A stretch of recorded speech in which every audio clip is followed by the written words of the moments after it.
Hello friends, welcome to our channel. Today we're going to take a look at another horrible case with you. The case of Sarah Papenheim. Sarah Papenheim was born on January 30th, 1997 in Minnesota to Dhoni Odegaard and Jerry Papenheim. She was their second child, with an older brother named Josh, with whom she shared a close bond that grew stronger as they grew older. In the second grade, Sarah's family moved from Minneapolis to Redding, California. She graduated from Foothill High School in 2015, where she was not only a diligent student, but also an enthusiastic member of the school band, playing the drums. Sarah had a deep passion for music, particularly foreign music and drumming. She was a skilled drummer and regularly participated in weekly jam sessions at various Redding venues.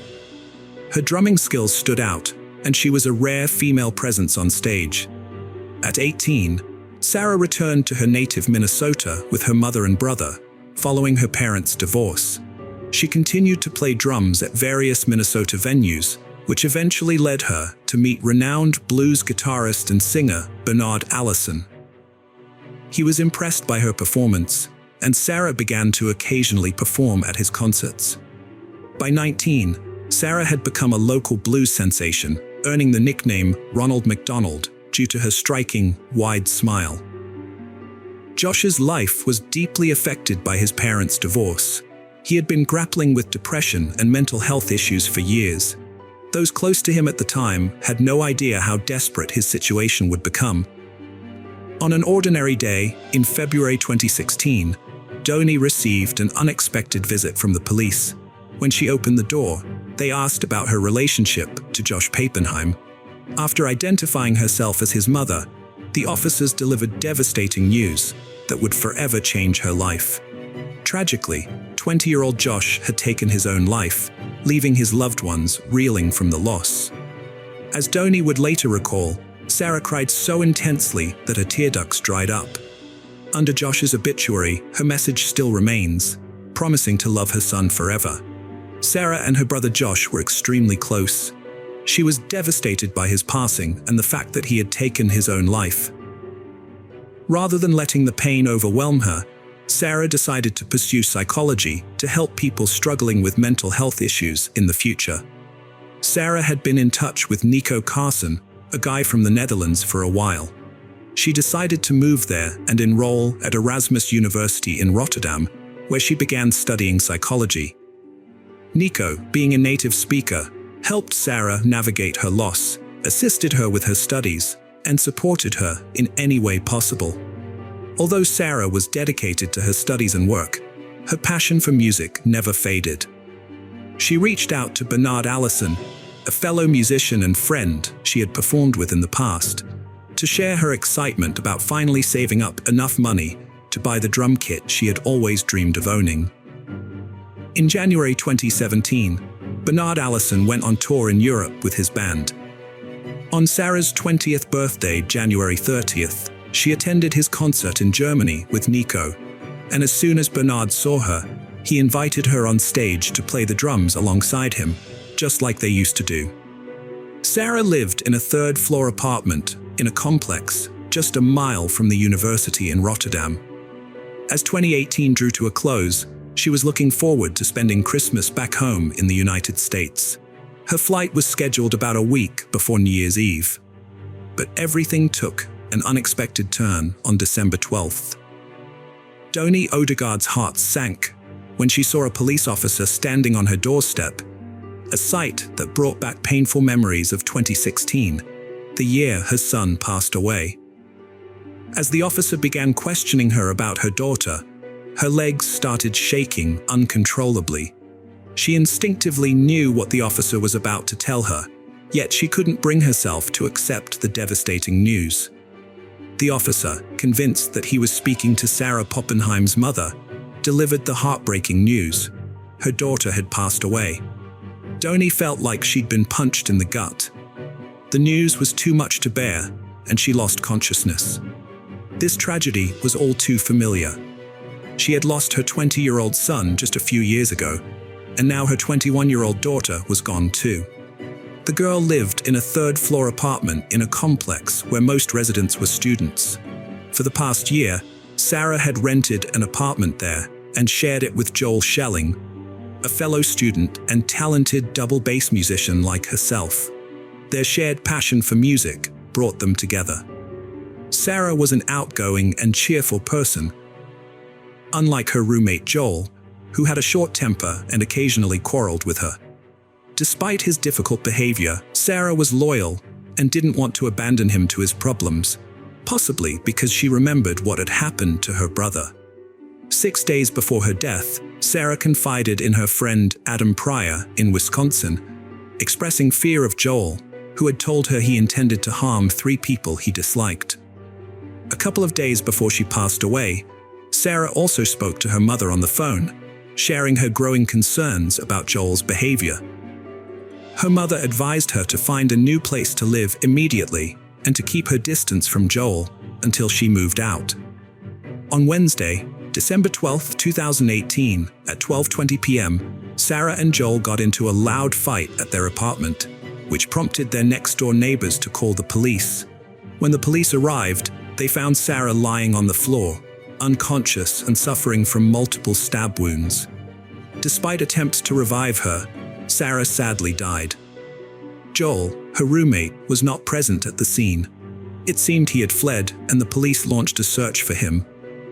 After questioning neighbors on the same floor, the officers discovered that Joel had hastily left the apartment, taking a large double bass with him.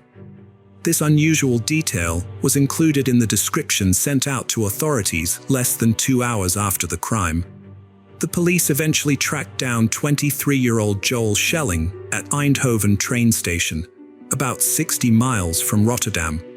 As it turned out, Joel was heading to visit his parents, who lived in Eindhoven.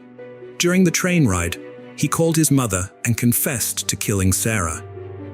The judge ordered Schelling to be held for 14 days to determine if he suffered from mental health issues. An autopsy revealed that Sarah's body had 27 stab wounds, including several in her neck, abdomen, and back. 2 days after Sarah's death, Dhoni Odegaard traveled to the Netherlands to arrange for her daughter's body to be returned to their home country. This required raising $40,000, which the family was able to do with the help of supportive individuals. Dhoni's first priority was to discover if Sarah had reported to the police that her roommate was planning to attack 3 people. It turned out that Sarah had not contacted the authorities. However, she had reached out to social workers who assist people with psychological difficulties. These social workers visited Schelling and found him to be calm, straightforward, and coherent in his answers, giving them the impression that he was normal. The next day, Sarah had to contact social services again. This was because Schelling, in a rage, started hitting himself with a hammer and threatened to harm several people soon. Sarah was worried that Joel would discover she had reported him to the authorities. However, the social worker didn't have time to respond to Sarah's second request because she had already died. Schelling was accused of causing Sarah Papenheim's death. He admitted his guilt, but claimed he didn't recall taking her life. He remembered the fight, but when he came to, he was already in the shower, cleaning himself. The trial began in March 2019. Sarah's mother, Dhoni Odegaard, attended every hearing, relying on an interpreter to understand the proceedings. During the trial, Schelling claimed he suffered from delirium and heard voices in his head. When the judge asked Schelling if the voices in his head had told him to fight Sarah, he said he didn't know and couldn't recall. He also claimed he didn't remember what sparked the fight between them. Before the verdict was announced in December 2019, medical experts testified that Schelling suffered from multiple mental health disorders and required long-term treatment. However, they concluded that he was still responsible for taking Sarah Papenheim's life. The experts reasoned that Schelling remembered the start of the fight and physically struggling with Sarah, and he had the ability to choose whether to stop or grab the knife. He chose the latter and therefore should be punished. The prosecutor requested a 10-year prison sentence for Schelling, but the Rotterdam judge sentenced him to 6 years in prison, followed by involuntary commitment to a psychiatric hospital. The court explained that it rejected the prosecutor's 10-year sentence request due to Schelling's youth and his significantly impaired mental state at the time of the crime. As a result, Schelling cannot be fully held accountable for the proven facts of the case. The court has stated that, due to the seriousness and unpredictability of the crime, as well as the suspect's severe psychological disorders, there is a high likelihood of him committing another violent crime. The suspect requires long-term treatment and supervision in a clinical setting for his chronic conditions. The court views the psychiatric detention as a form of punishment for Schelling, who has expressed willingness to undergo treatment for depression and other disorders. Schelling will remain in detention for treatment until the court, which will review his progress every 2 years, decides that he is well enough to be released. Additionally, the court has ordered Schelling to pay €68,700 in compensation to Sarah's family. Dhoni Odegaard was outraged by the sentence, claiming it was not justice. In her opinion, the minimum sentence in America should have been at least 10 years. She pointed out that Schelling could have faced life imprisonment or even the death penalty, ensuring he would never have the chance to commit such a heinous crime again. Her main concern was that Schelling might be released on parole in just 4 years, a prospect she vowed to fight against, using every means at her disposal to keep him incarcerated for as long as possible. An investigation was also conducted into the social workers Sarah had contacted. The conclusion was that they were not culpable, as they lacked the necessary expertise to identify the disorders Schelling was subsequently diagnosed with.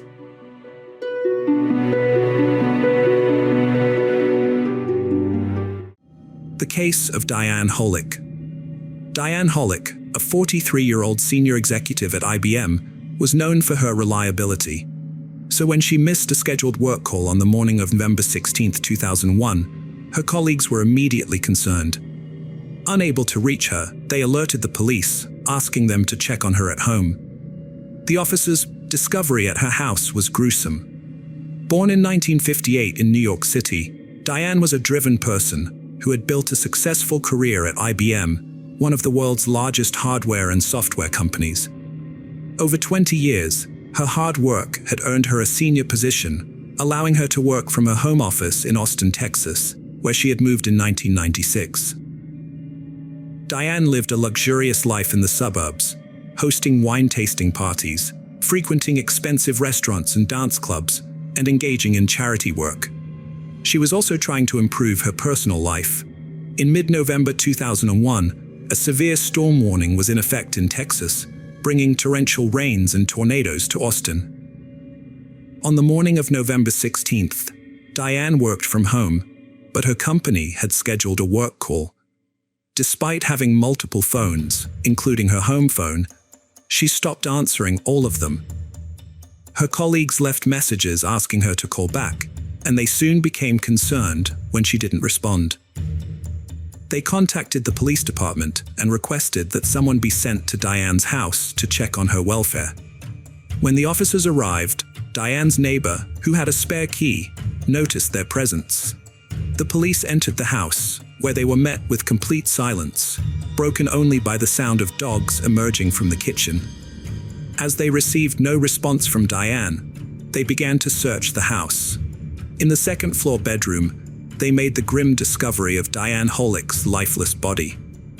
Diane's home was one of the cleanest crime scenes detectives had ever encountered. Her body, fully dressed, lay in the bedroom next to her bed. Strangulation marks on her neck, resembling those left by a rope, and signs of wrist binding with cable ties, indicated a crime had taken place. The lack of theft, struggle, or forced entry led detectives to suspect that Diane's killer was someone she knew and trusted. There was no evidence of forced intimacy before her death, but dark spots and red stains on the carpet near the bedroom entrance suggested a possible struggle. One anomaly in the otherwise tidy home caught the detectives' attention. A towel lying on the back of the living room sofa seemed out of place. They sent it to the laboratory for analysis, hoping it might provide a crucial clue. The police spoke to the people who knew Diane and found that she didn't have any known enemies, although it's possible that some might have been unknown. During their investigation, they discovered that Diane was in a romantic relationship with Dennis Conley, the man she wanted to spend the rest of her life with. This wasn't her first marriage. Her previous one had ended quickly. Diane and Dennis met through a dating service, and he had 2 children from a previous marriage. Dennis was a businessman living in Houston, around 150 miles from Austin, where Diane resided. Despite the distance and infrequent meetings, they grew close quickly, and after 2 months of communicating, Dennis proposed to Diane, giving her a $17,500 platinum ring. She accepted his proposal. According to Diane's close friends, her relationship with Dennis had begun to deteriorate recently. As an independent woman focused on building her career, Diane felt uneasy with Dennis's occasional attempts to control her. Another issue was the decision to move to Houston. The couple had decided to start their life together in his hometown, so Diane put her suburban Austin home up for sale. However, realtors struggled to find a buyer willing to pay the $435,000 asking price for the property. Detectives investigated whether Dennis was involved in Diane's death, asking him to come to the police station for a voluntary conversation without an attorney. Dennis agreed and spoke candidly with the detectives. The medical examiner's report indicated that Diane died between 3 p.m. on November 15th and 3 a.m. on November 16th. A strange detail caught their attention. Diane's wedding ring, given to her by Dennis, was missing from her finger, while her other jewelry in the bedroom remained untouched. This led to the theory that the killer had a personal motive or deliberately removed the ring to mislead the investigation. Dennis presented himself as a grieving person. The detectives asked him about his relationship with Diane and his whereabouts on the day of her death and the day her body was found. According to Dennis, he was in Houston at the time, claiming he last spoke with Diane on the morning of November 15th. He spent the entire day at work, without contacting her again the following morning. When he couldn't reach her, he left a voicemail, unaware of her death. Dennis acknowledged that their relationship was troubled, revealing recent arguments before concluding the conversation. The police collected his fingerprints and a DNA sample, but it was possible he could have traveled to Austin, interacted with Diane, and returned to Houston by the next morning. However, an agent present. While 6 women had refused him entry, 1 woman had allowed him inside. According to her, the man's behavior became strange after entering the house. He didn't show any interest in the rooms or doors, and only asked her to show him the second-floor bedroom. She sensed something was off and asked him to leave. Notably, he had introduced himself as Walter Miller when requesting permission to view the property. The police searched their databases for the name Walter Miller in Austin, but found 2 individuals with that name, neither of whom matched the age or physical description of the suspect. As detectives probed the motive behind the crime, they wondered why the thief had only taken the wedding ring, and whether they might have stolen other jewelry or cash, given the victim's wealth and history of living alone, which made it impossible to determine the extent of her jewelry collection. They also questioned the significance of the perpetrator removing the cable ties that bound Diane's hands and taking them with him. Did he know her personally? The autopsy revealed no signs of sexual assault prior to Diane's death, and her body was found fully clothed. Despite this, the detectives returned to her home to search for any traces of semen, assuming the perpetrator might have left behind some evidence. However, their search yielded nothing. A composite sketch of a potential suspect was broadcast on evening news programs, urging anyone with information about a similar individual to come forward. One of the few leads available to investigators was a few strands of hair found on a towel at Diane's residence. Although the hair lacked roots, preventing a complete DNA analysis, detectives remained hopeful that a partial DNA profile could still yield results. A woman contacted the police after seeing the composite sketch, which she believed resembled a suspect in the Diane Hollick case. During her interview with detectives, she recounted how she and her husband had listed their house for sale 6 months prior. A man had arrived, claiming he wanted to purchase the property with cash, but needed to view it first. Since no real estate agent was present, she refused to let the stranger inside. 2 months later, the same man reappeared on her doorstep, introducing himself as Jim Taylor. With her husband away at work and only her young daughter present, the man again asked to enter the house. When she denied his request, he became agitated, shouting and insisting that he be allowed inside. The woman threatened to call the police, prompting the would-be buyer to leave. Still shaken, she wrote down the man's name and the license plate number of his minivan, which had been parked in her driveway. When she saw the suspect's portrait on the news, she immediately recognized him as the same person who had come to her house a while back. This new information led the police to obtain the license plate number, which they then used to identify the vehicle's owner through their database. However, the owner's name was not Jim Taylor, as they had initially suspected, but rather Patrick Anthony Russo. At first, it seemed unlikely that Russo was involved in Diane's death. He appeared to be a family man, living 40 minutes from Austin with his wife and 2 children, and even played in a local church music band. But as the police dug deeper into his past, they discovered a more sinister history. Russo was an ex-convict who had served time for a series of attacks on women. One of these attacks had even escalated to abduction, where he had tied his victim up with cable ties and attempted to strangle her, stopping only at the last moment. For this crime, he had been sentenced to 20 years in prison. While serving his sentence, Anthony Russo met his future wife Janet, a volunteer at the prison's church program. Despite his lengthy criminal record, Russo was granted parole after serving 8 years of his 20-year sentence. The police was skeptical about the coincidence, so they obtained a search warrant for Anthony Russo's residence. When the police arrived, Anthony answered the door, but they found no incriminating evidence inside his house, including Diane's ring or any other personal belongings. A subsequent search of his minivan also yielded nothing. However, the neighbors reported seeing a similar vehicle parked outside Diane's house on the day of her murder. Significantly, the police discovered several cable ties in the utility room that matched the ones that left marks on Diane's wrists. Although we might consider the tie as evidence, it's still indirect because anyone can purchase it at a hardware store. The investigator informed Anthony that his name had come up during an investigation and asked him to come to the station for a more in-depth conversation. At the station, the investigators asked Russo about his whereabouts on November 15th and 16th. Russo explained that on Thursday, the 15th, he traveled to Austin to visit a religious radio station but was unable to enter because no one answered the door. Coincidentally, this radio station is located near Diane Hall's house. According to Russo, he headed home around 4 p.m. but got slightly lost due to a hurricane, which delayed his arrival until around 6 p.m.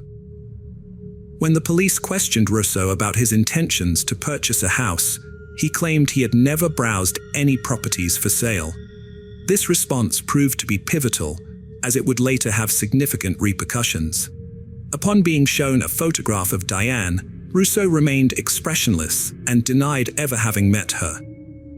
Although the police were unable to find any evidence linking Russo to the crime, they were forced to release him. However, the following day, detectives visited the radio station Russo had mentioned and uncovered evidence that his previous statement about the closed doors was a fabrication.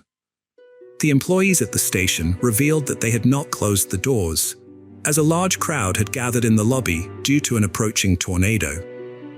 Meanwhile, a second woman approached the police after encountering a man who resembled the suspect's sketch while trying to sell her house.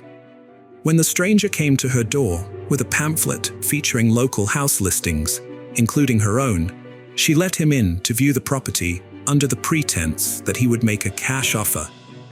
However, when she showed him a bedroom, he attempted to attack her, but retreated hastily upon hearing her child cry in the adjacent room. The quick-thinking woman retained the pamphlet, which held a crucial fingerprint that the police later matched to Anthony Russo. Russo's claim of never having looked at houses for sale was thus discredited, and his false statement constituted a misdemeanor, a probation violation. Russo's arrest was prompted by his failure to meet parole conditions. Fearing he might flee while they gathered evidence linking him to Diane's death, authorities deemed it necessary to detain him. The police tracked down 15 women who had shown Russo around their homes. All of these women were later brought in to identify the suspect. In a lineup, the women saw 5 men, including Anthony Russo, all dressed similarly and with similar appearances. Each of these men repeated the phrase, "You have a beautiful house," in turn. 10 of the 15 women identified Anthony Russo as the man who had viewed their homes prior to purchasing. The other 5 women were unable to make a positive identification. When the police questioned Russo again, he knew he had been caught lying. Despite this, he continued to proclaim his innocence. At one point, he requested to see his wife and then refused to answer any more questions. The detectives soon received a report from the laboratory, which confirmed that the mitochondrial sequence of the hair found on the towel at Diane's house matched Anthony Russo's DNA. While this was a significant finding, it was not conclusive, as there was a small chance, 1 in 12,900,000, according to court documents, that the hair could have belonged to someone else. Although the investigation had accumulated a significant amount of circumstantial evidence, there was no single piece of direct evidence linking Russo to Diane Hollick's death. One additional piece of circumstantial evidence, however, was the report on the location of his cell phone, which placed Russo in the same area where Diane lived on the day she died. After examining the computer seized from his house, experts found a disturbing search history. Russo, a 37-year-old father of 2 and regular churchgoer, frequently visited an adult website. On this site, he watched videos and read articles about strangulation during intimate interactions. Notably, access to these materials required payment. Even more alarming was the discovery that just days before Diane's death, Russo read a story about a man who posed as a buyer to enter a lonely woman's home, strangled her, and then stole valuables, making it seem like a robbery to conceal his true motive of satisfying a desire for strangulation. The detectives conducted a thorough investigation into Russo and his wife's financial situation. Despite having only $2,000 in savings, Russo claimed to be in the market for a new home, which raised suspicions. Furthermore, the couple had yet to pay off the mortgage on their current residence, although there was no concrete evidence to prove this. On February 5, 2004, more than 2 years after Diane Hollick's death, the police arrested Anthony Russo on suspicion of her murder.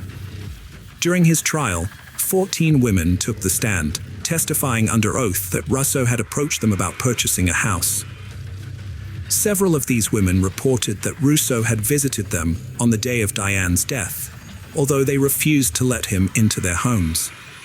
One woman, however, initially allowed him in before asking him to leave due to his unusual behavior. Notably, all the women Russo targeted were of a similar age, suggesting that he had been observing them before making his move. Russo appeared to have a specific type of woman in mind. The prosecution presented the evidence again, describing the events of that fateful November day. As previously stated, Diane informed a colleague that a potential buyer had visited to view the house. Prosecutors suggested that Russo learned Diane lived alone when he first saw the house on November 15th. He toured homes for sale, but only one woman, Diane, let him inside. On his return to Diane's house, Russo likely asked to view the property again, but this time with a sinister motive, carefully planning his actions to avoid leaving evidence. On the rainy day, Diane unexpectedly offered him a towel to dry his hands and face, which he carelessly discarded on the back of the sofa. As she showed him the house again, Russo attacked her on the second floor. Prosecutors believed Russo derived pleasure from strangling, ultimately causing Diane's death during their second encounter. Before leaving, Russo stole cable ties and Diane's wedding ring, which the police were unable to find. He locked the door using a spare key kept at the front door. Russo's former and current wives testified in court, and both claimed that Anthony Russo took pleasure in the act of strangulation.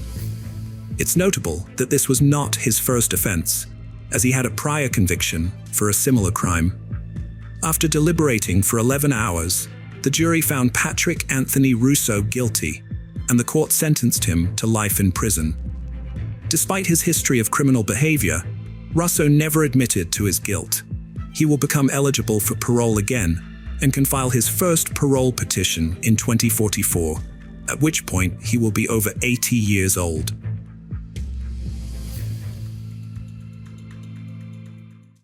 The case of Nicholas Billingham. Fiona Beale and Nicholas Billingham were together for 17 years, with their fair share of ups and downs like any other couple. Although their case was closed 2 weeks ago, many details are likely to emerge later. Here's what I've learned about their relationship so far. Leslie Oldham, who knew the couple well, described them as follows. "I found Fiona to be really nice," Leslie recalled. "Although they didn't exhibit overt displays of affection, they seemed happy enough. Nicholas brought her over for a cup of tea, and she was polite and chatty." Nicholas had a reputation as a ladies' man, which made it difficult to predict how long his relationships would last. Fiona and Nicholas's relationship ended in November 2021. After splitting up with Fiona Beale, Nicholas Billingham remained in contact with his friends and family. He sent a text to his mother, informing her that he had run off with a woman named Faye and claimed to be thrilled with his new life. Fiona took 10 days to recover from the breakup, and when she finally felt better, she returned to work. Her colleagues, who had heard about the split, offered her many words of encouragement upon her return. However, the breakup with Nicholas had a lasting impact on her, and it was noticeable to many. By the end of February 2022, nearly 4 months after the breakup, Fiona's mental health began to decline. She found it difficult to continue living in a house that held so many memories of Nicholas, so she made the decision to move to Cumbria, a location roughly 200 miles from Northampton. Fiona started planning her next moves after her husband went to bed. She couldn't sleep in the same bed as him due to her loud breathing, restlessness, or snoring. In another notebook entry, she mentioned that Nicholas had been mean and cruel to her for 17 years, but it was his vile behavior at Halloween that made her decide she couldn't let him get away with it anymore. Nicholas Billingham disappeared on November 1st, 2021, and from that moment, he kept in touch with his family and friends, only through text messages. The day after the police officers read Fiona Beale's notebook, they visited the house on Moore Street, where she lived with Nicholas. Upon examination, they found nothing suspicious. However, when they returned the following day, they discovered some telling signs, including a blood-stained mattress in the cellar. On March 19th, the police went back to Moore Street and uncovered more evidence. With the help of forensic officers, specialist search teams, and a cadaver dog, they found a buried body in the rear garden. The remains of Billingham were discovered wrapped in carpet, buried beneath a layer of bark chippings, soil, wooden sheeting, concrete building blocks, bricks, and planks. Additionally, plastic bags, rubble, mortar, polystyrene, laminate flooring, and sections of fabric and vinyl were found in a constructed hideaway covering the body. A sleep mask covered the victim's eyes, with the phrase, "This is my morning after face," printed on the inside. The police spokesman described the body as being wrapped in cables, hose pipes, and plastic bags, surrounded by building debris, saying it showed a complete lack of dignity in death and utter contempt. A post-mortem examination took place the day after the body was found. The results revealed that the victim died from a single stab wound to the right side of the neck, which severed the right jugular vein and cut through the esophagus and trachea. This would have required moderate force, although it is possible that more severe force was used. On March 22, 2022, police arrested Fiona Beale and charged her with the murder of Nicholas Billingham. Nicholas's family was devastated by his death and shocked to discover that Fiona had used his phone to send texts to them and his friends. Nicholas's mother, Yvonne Valentine, shared a message with journalists. In a statement, Nicholas's family expressed their grief, saying they lost Nicholas too soon and that he will always be in their hearts. They have been overwhelmed with kind support and comforting words from many people and are aware that Nicholas will be deeply missed by his friends, family, and loved ones. Nicholas's family is heartbroken, remembering him as a lovely boy who grew into a proud young man, leaving them with cherished memories. Fiona Beale's colleagues and the parents of her students were stunned to discover that the respected teacher had a hidden, darker side. The school administration, where Fiona worked, released a statement expressing shock and sadness upon learning that one of their teaching staff members was charged with a serious offense and is now in custody. They are particularly concerned about the impact this news will have on the students and are committed to supporting both pupils and staff during this difficult time. This tragedy will have a profound effect on the school community, and it's during such times that they must come together, support each other, and show kindness to one another. When the police investigated, they discovered that Nicholas had died on November 1st, 2021. In the days that followed, Fiona attempted to cover her tracks. She had meticulously planned her actions. Fiona was aware that if she claimed to have pretended to be Nicholas by sending texts to his family and friends for several months, she even invited Nicholas's mother to visit her. Miss Valentine recounted how Fiona invited her to her home for a Christmas drink on December 23, 2021, while Nicholas's body lay buried in the backyard. Fiona went about her daily routine, showing no signs of depression or trauma. In fact, the evidence suggested the opposite. After murdering her unwanted partner, who she suspected was having an affair, she was embracing what she referred to in a deleted file as a new life. During the trial, Fiona Beale initially pleaded not guilty, but later confessed to taking Nicholas's life, claiming it was an involuntary act. However, the prosecutor disagreed. He presented evidence that Nicholas Billingham had been unfaithful to Fiona with multiple women during their 17-year relationship. Although Nicholas had left Fiona on several occasions, he always returned to her, and she took him back. One of his infidelities resulted in a child being born. Instead of leaving him, Fiona meticulously planned his murder, deciding when and how to kill him, where to hide his body, and how to cover her tracks. She even prepared an alibi for her absence from work on the day of the murder. Defense attorney Andrew Wheeler presented a statement to the jury following the prosecution's opening argument, stating that Fiona had struggled with mental health issues for years prior to the killing due to Mr. Billingham's controlling behavior. Wheeler emphasized that the case was not as straightforward as the prosecution claimed, highlighting Fiona's good character and reputation as a 49-year-old school teacher.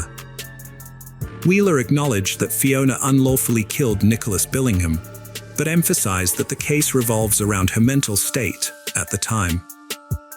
He argued that Billingham's psychologically dominant behavior had worn Fiona down over the years, breaking her spirit.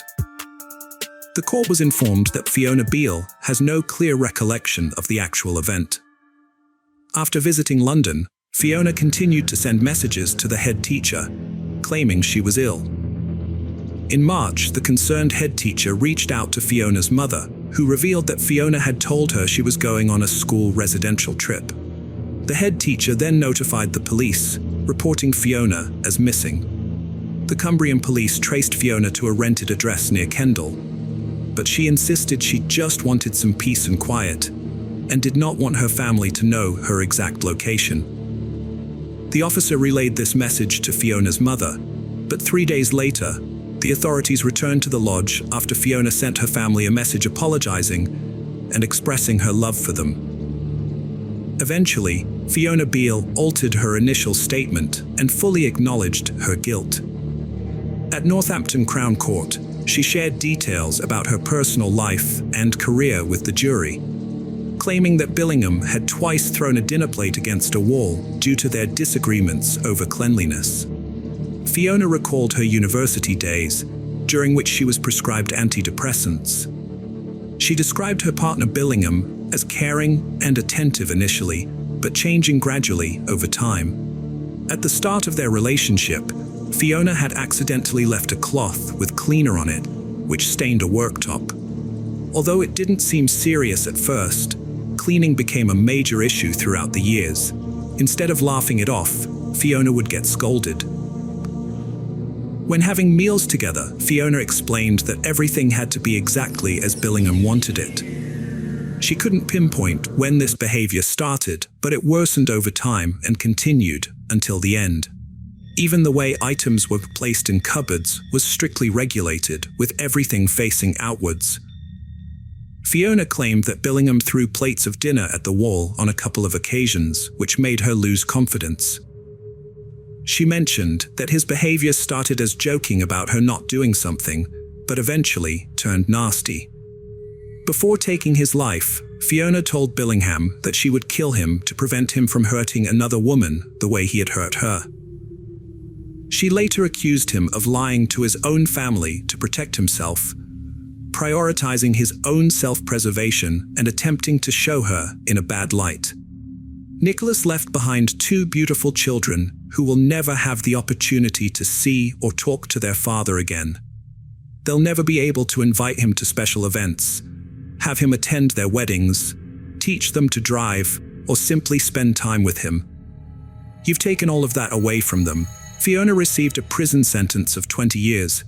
Speaking after the guilty plea, Nicholas's mother, Yvonne, expressed her outrage and pain, saying it was unbearable to know that her son's killer had offered her a drink while his body lay buried just a few feet away. She struggled to comprehend how someone could harbor such hatred to commit such a heinous act.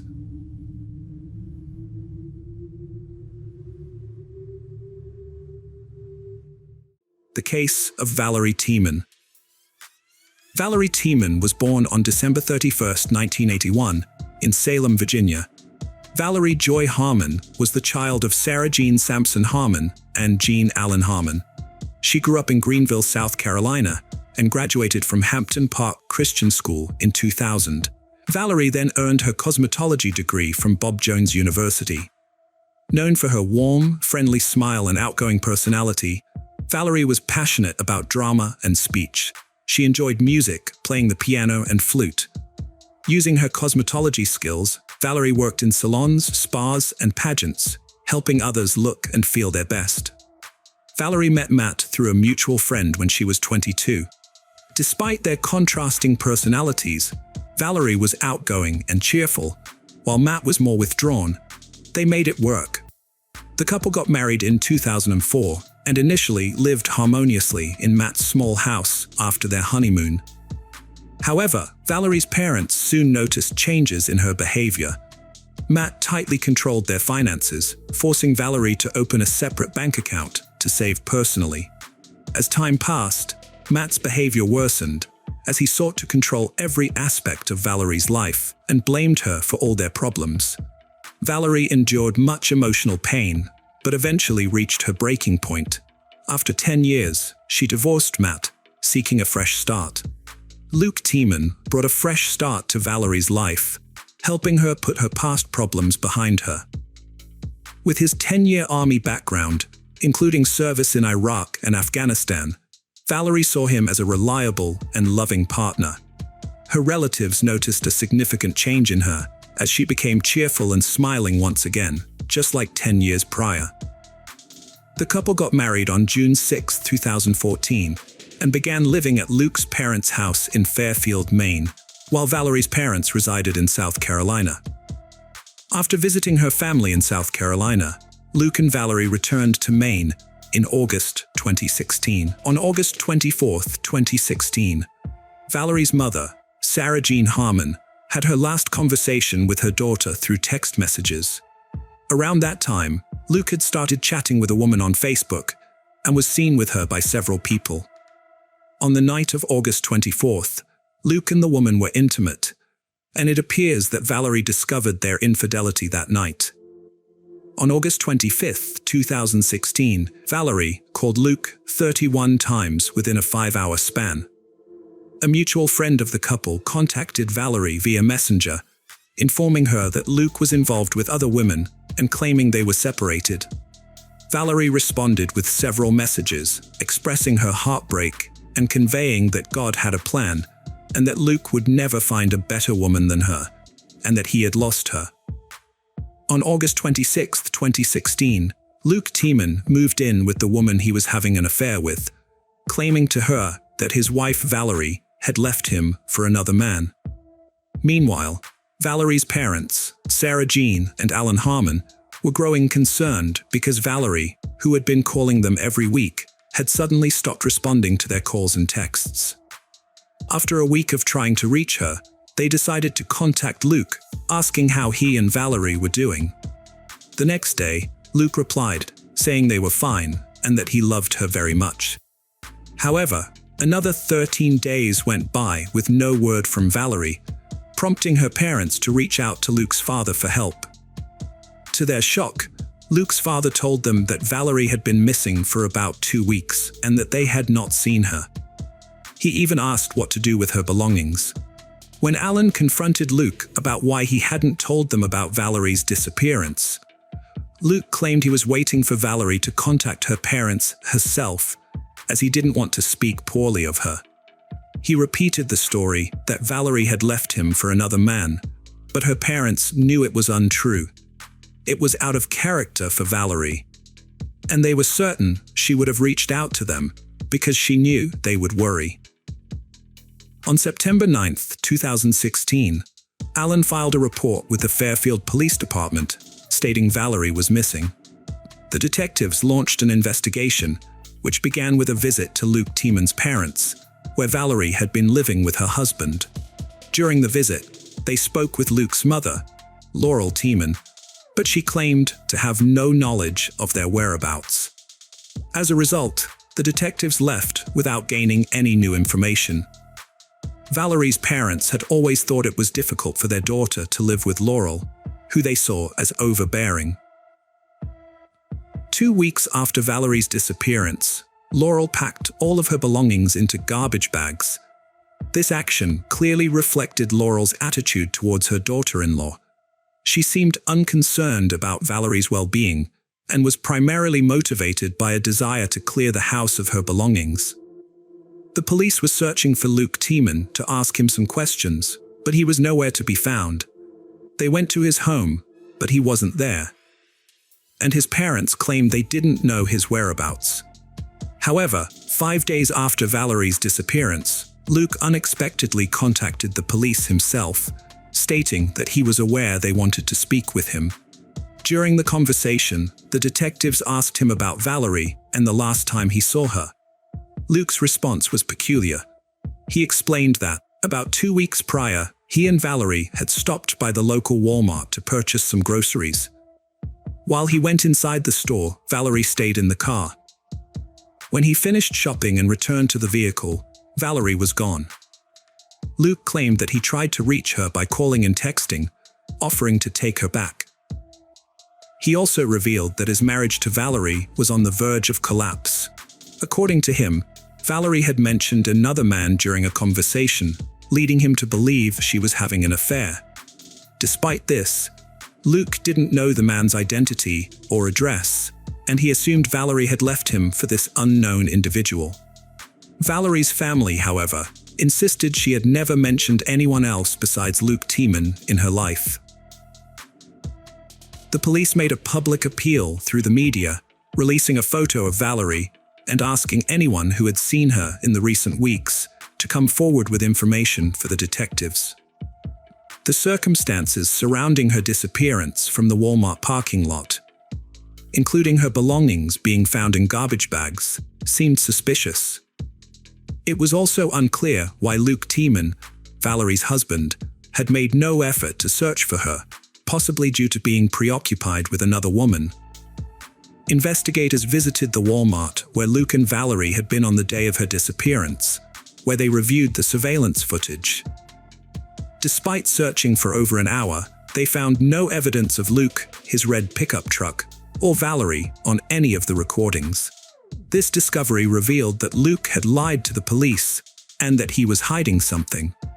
The investigators decided to interview Luke in person, but they didn't disclose all the information they had obtained. They suspected that he might contradict himself or alter his story if he knew what they knew. Luke's open affair with Billie Joe Goodman didn't go unnoticed by anyone. While he admitted to cheating on Valerie, he claimed it was an attempt to heal from their recent breakup. Billie Joe, however, had a string of failed relationships behind her, but when she met Luke, she believed he was the one with whom she could build a stable future. This new development led investigators to a crucial question. Did Valerie pose a threat to Luke and Billie Joe's budding relationship? Was it possible that the couple wanted to start anew, and Valerie's presence was an obstacle they decided to eliminate to ensure their plans went undisrupted? The police interviewed Billie Joe, who claimed she thought Luke had divorced his wife. When questioned, she denied any knowledge of Valerie Tiemann's disappearance. Meanwhile, a local informant tipped off the police about a driver's license found in a parking lot near Billie Joe's home, and it belonged to Valerie. This discovery raised suspicions, as it seemed unlikely that Valerie would abandon her belongings and identification to run off with someone else. On September 19, 2016, Luke Tiemann gave an interview to News Center, Maine, 10 days after Valerie's father, Alan, had filed a missing persons report with the police. During the interview, Luke told reporters that he and Valerie had gone to Walmart, but Valerie was not in the car when he returned. At the time, he was unaware that the Walmart CCTV footage did not corroborate his account. Police dogs trained to detect human remains were brought in to search the last known place where Valerie lived. The search plan involved checking the house, the land, and the stream. After about 5 minutes, a police dog picked up a scent in the woods behind the Tiemann family house. An officer began digging the soil with his hands and found a shoe sticking out of the ground. Other officers, wearing gloves, joined in to help dig. They eventually uncovered a woman's body, wrapped in a blanket and buried with a collection of unusual items. These items included a bag of potato chips, a bottle of Gucci perfume, a package of sweet tarts, a flannel shirt, a mason jar, a handwritten note, and a wedding ring. The ring was discovered later when evidence was being prepared for trial. Sergeant Scott Bryant, chief of Maine's evidence response team, was processing the contents of the mason jar, which included dirt, flower stems, and twigs, when he heard a thud and found the ring. Although it was not specified who the ring belonged to, or whether it was a man's or woman's, Bryant noted that the ring was much larger than his own wedding ring. The body was transported to the forensic medical examiner's office for an autopsy and identification.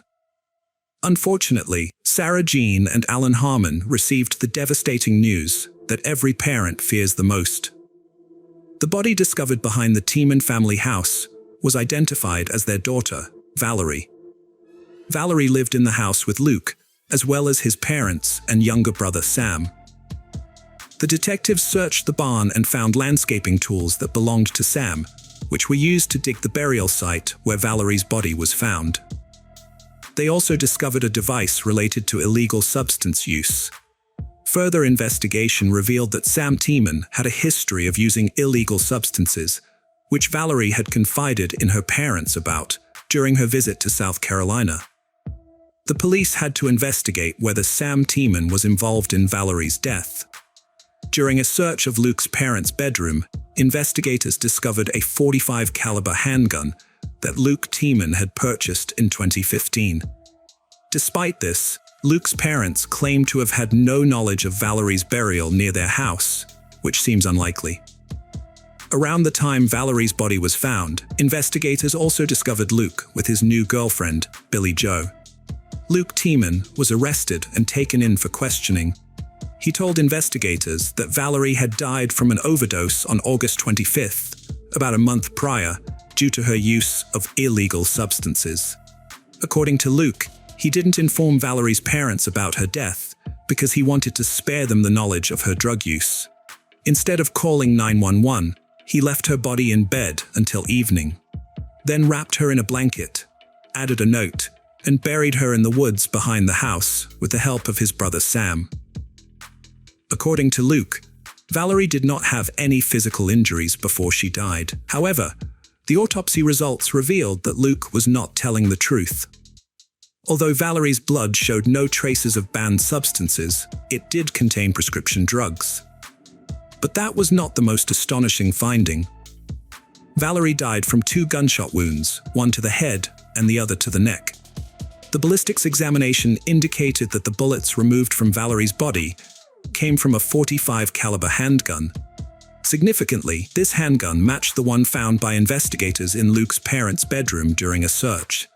Luke admitted to buying the gun about a year prior, claiming it was for his father. Despite this, he denied knowing that Valerie had been shot. Luke Tiemann, 32, has been charged with the murder of his 34-year-old wife, Valerie Tiemann.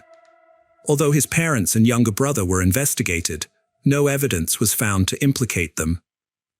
Luke claimed that his brother, Sam, helped him bury Valerie's body, but the police found that Sam was not at home at the time, and it remains unclear whether Luke's parents were aware of or involved in Valerie's death. It is noteworthy that they did not report hearing 2 gunshots on April 2, 2018. The trial began in Somerset County Superior Court in Skowhegan, Maine, with opening statements marking the start of a 5-day trial. Luke pleaded not guilty, arguing that he had been framed. He claimed that he would not have left incriminating evidence, such as an engagement ring and a note, near the body. But forensic examinations linked all the items found with Valerie's body to Luke Tiemann. A computer forensics expert testified, revealing that Valerie's phone was last used on August 25, 2016, the day the police believe she died. The detective explained how tracking cell phone usage can help determine an individual's location at the time of a call. Valerie made 31 calls to Luke on the same day he allegedly spent time with his new girlfriend, Billie Joe. Luke only answered the last call, which lasted around 13 minutes. The police believe he was at home when the call ended. The morning after Valerie's disappearance, a woman sent a message to Valerie's phone, accusing Luke of cheating on her. This was the last time the woman was heard from. Luke's defense team questioned the authenticity of these phone records. In court, Luke's younger brother, Sam Tiemann, testified against him. Luke had told the police that Sam helped him bury Valerie's body, but Sam denied any involvement, claiming he was working 2 hours away at the time and had his work log as proof. Sam told the court that he confronted Luke after hearing he had implicated him, and Luke responded by saying, "What else do you do with a dead body?" The police continued to press Luke about who shot Valerie, even suggesting that his brother Sam or their parents might be involved.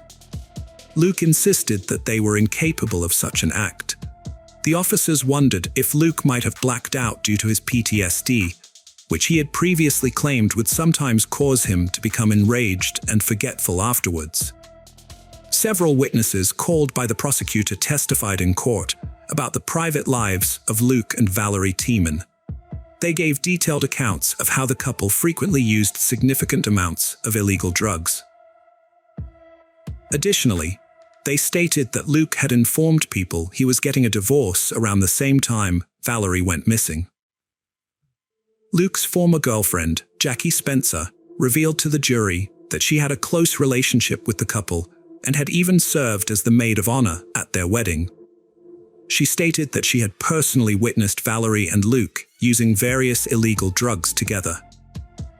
Furthermore, she testified that Luke had begun sending her numerous text messages around the time Valerie vanished, suggesting that he may have been interested in pursuing a romantic relationship with her.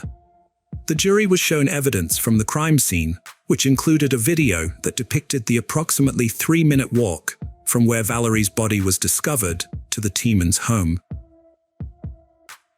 The video footage revealed an overgrown, all-terrain vehicle trail winding through a thickly forested area, a common feature found behind many rural homes in Maine. The defense team, representing Luke, raised objections to certain pieces of evidence, including gardening tools found in a shed near the property and a .45 caliber handgun discovered in one of the rooms of the home. They contended that the prosecution had failed to establish ownership of these items, suggesting that someone else in the household may have had access to them. During the trial, Luke Tiemann acknowledged that he had changed his story multiple times, alleging that detectives had coerced him into providing false testimony. He insisted that he had no reason to kill his wife and that there was no DNA evidence connecting him to the crime scene. The prosecutors, however, argued that Tiemann was the only person who could have harmed Valerie, and that all the evidence pointed to his guilt. The jury took less than an hour to deliberate before finding Tiemann guilty. At the sentencing hearing, Valerie's mother expressed her grief and outrage, denouncing Tiemann as an evil-hearted man who still refused to accept responsibility for his actions and demanded a life sentence. In contrast, Tiemann's mother begged the court to consider her son's entire life and to balance justice with compassion.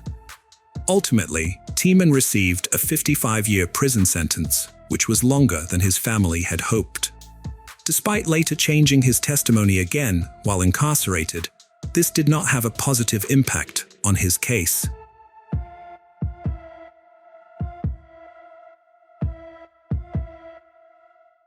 The case of Michelle Anglin. Michelle Lee Cohen Anglin was born on November 27, 1973, in Fountain Valley, California, but soon her family moved to Arizona, where she grew up with her mother Peggy and stepfather Larry McCall. She also had 2 older sisters, Cindy and Christina.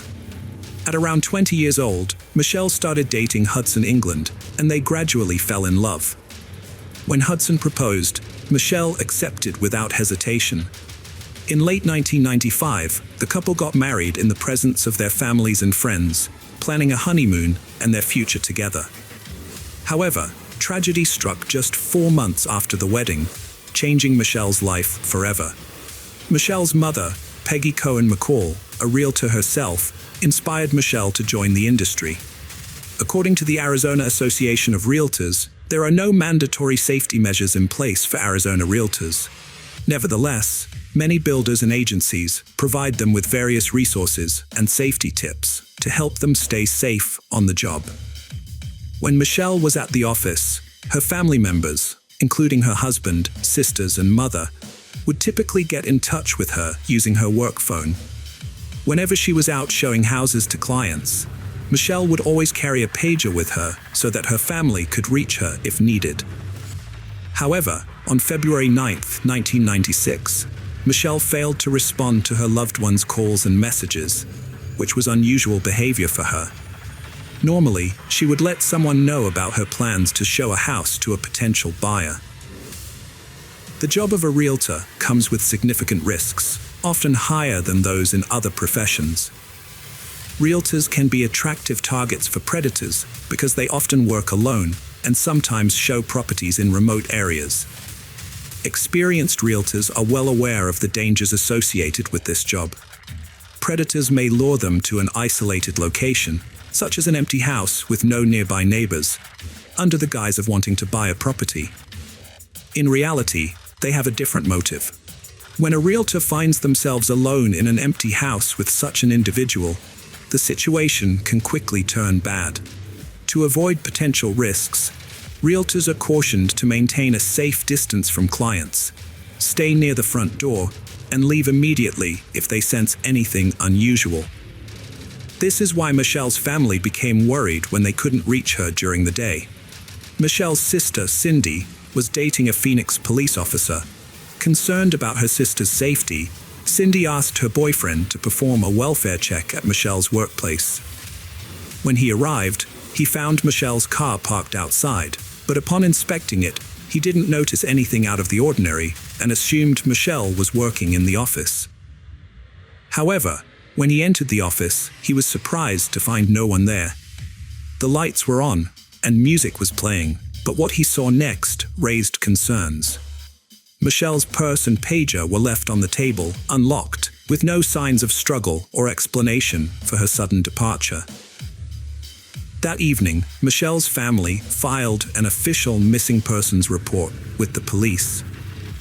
Earlier that day, Michelle had scheduled a meeting with a potential buyer to show them 3 houses near her office, so she decided not to drive. The police officers who responded to the report inspected Michelle's office and then visited the 3 model homes she may have been showing to the buyer. They performed a preliminary search of each house and found 3 pink buttons in the master closet on the 2nd floor of one of them. They also noticed that 2 candles in the master bathroom had been knocked over, 1 into each sink, but everything else seemed undisturbed. Cindy's boyfriend got in touch with Cindy to ask if she could describe what Michelle was wearing that day. He wanted to know if the pink buttons found belonged to Michelle's clothes.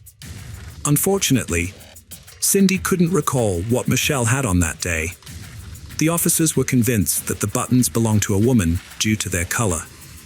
The police conducted a more thorough search of all 3 houses, focusing especially on the one where the buttons were discovered. Tragically, they found Michelle Anglin's lifeless body under the master bed, which was twisted, severely bruised, and showed signs of a violent struggle. In the closet of the same bedroom, they found traces of seminal fluid, indicating a possible sexual assault.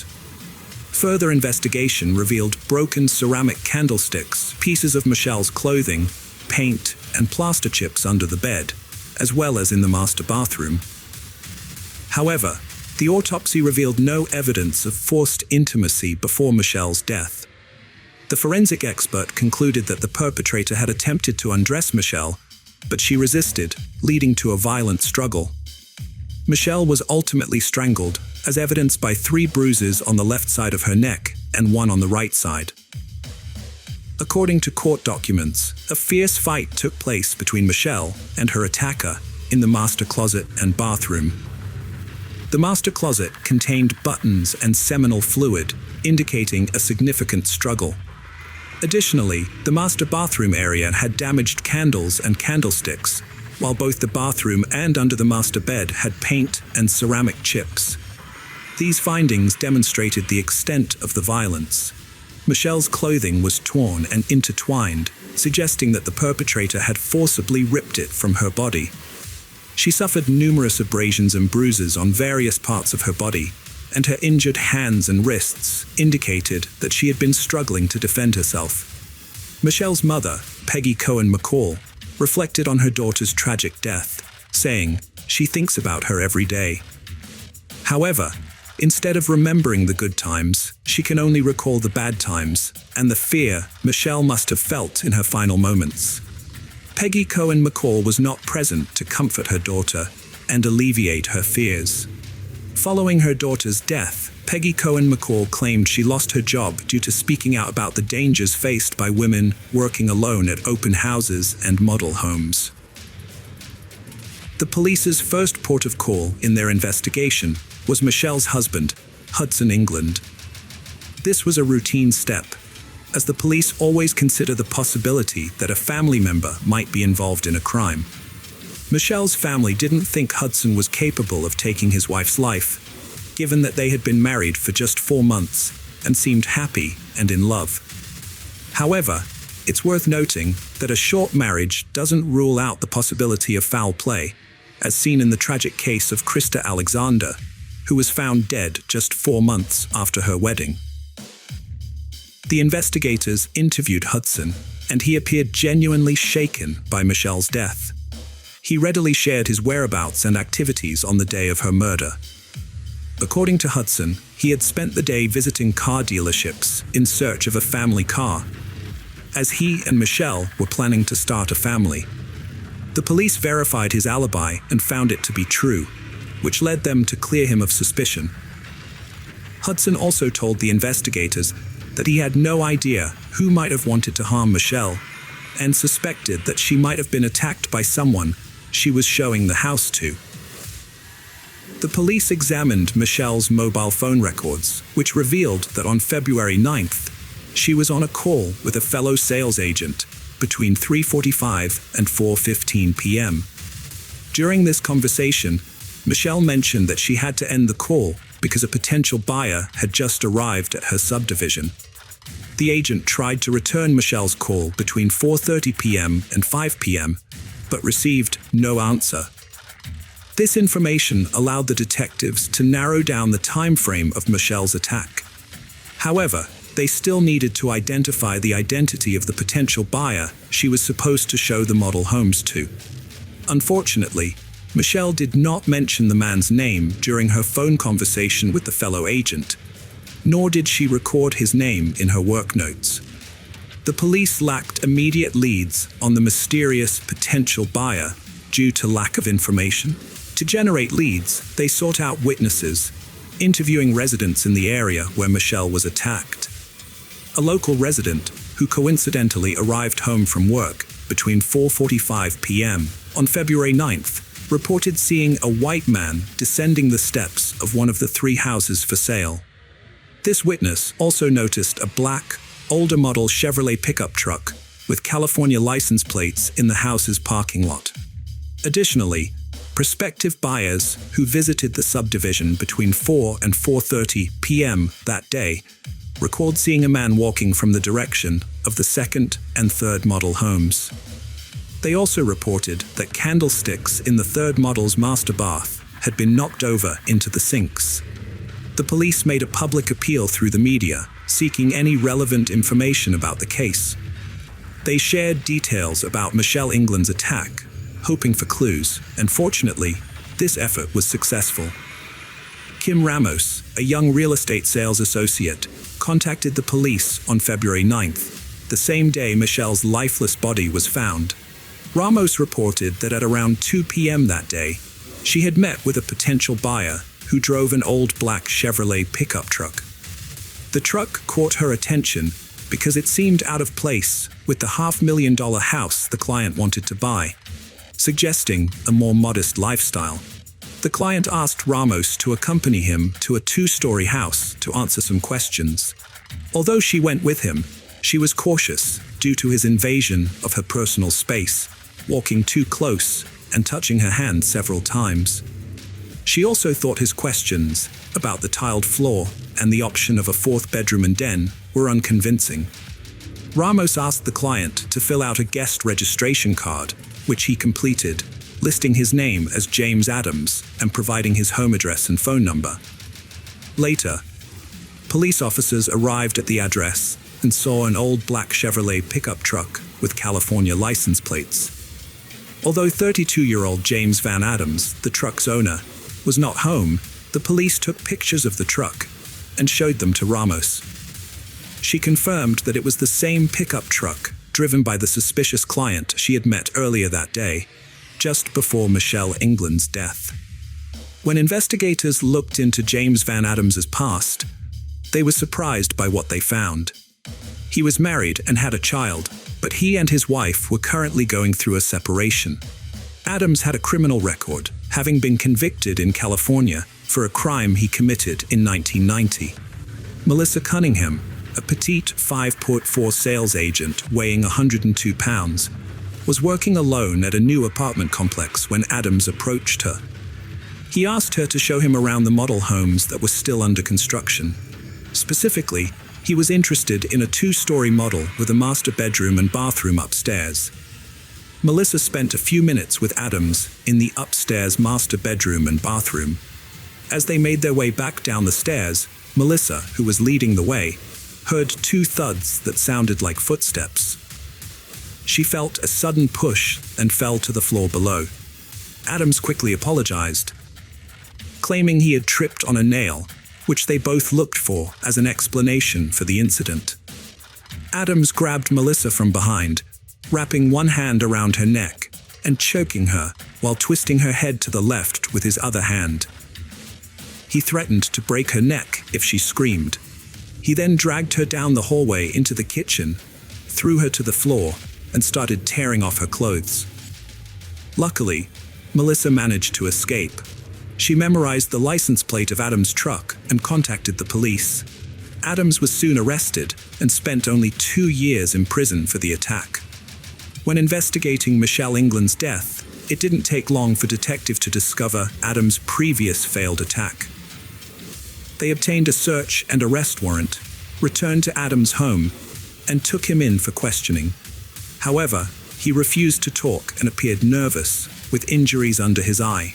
The detectives suspected that these injuries could have been inflicted by Michelle, defending herself with the missing candlesticks, which were later found. They took samples of James's DNA, blood, and hair for further investigation. Kim Ramos, who had met with Adams just a few hours before Michelle's body was found, stated that when she showed him around the house, he didn't have any injuries, bruises, or scratches on his face. However, Adams later claimed that he got hurt while working on his pickup truck. But during the investigation, it was discovered that Adams left work on February 9th at noon and didn't return, citing car troubles.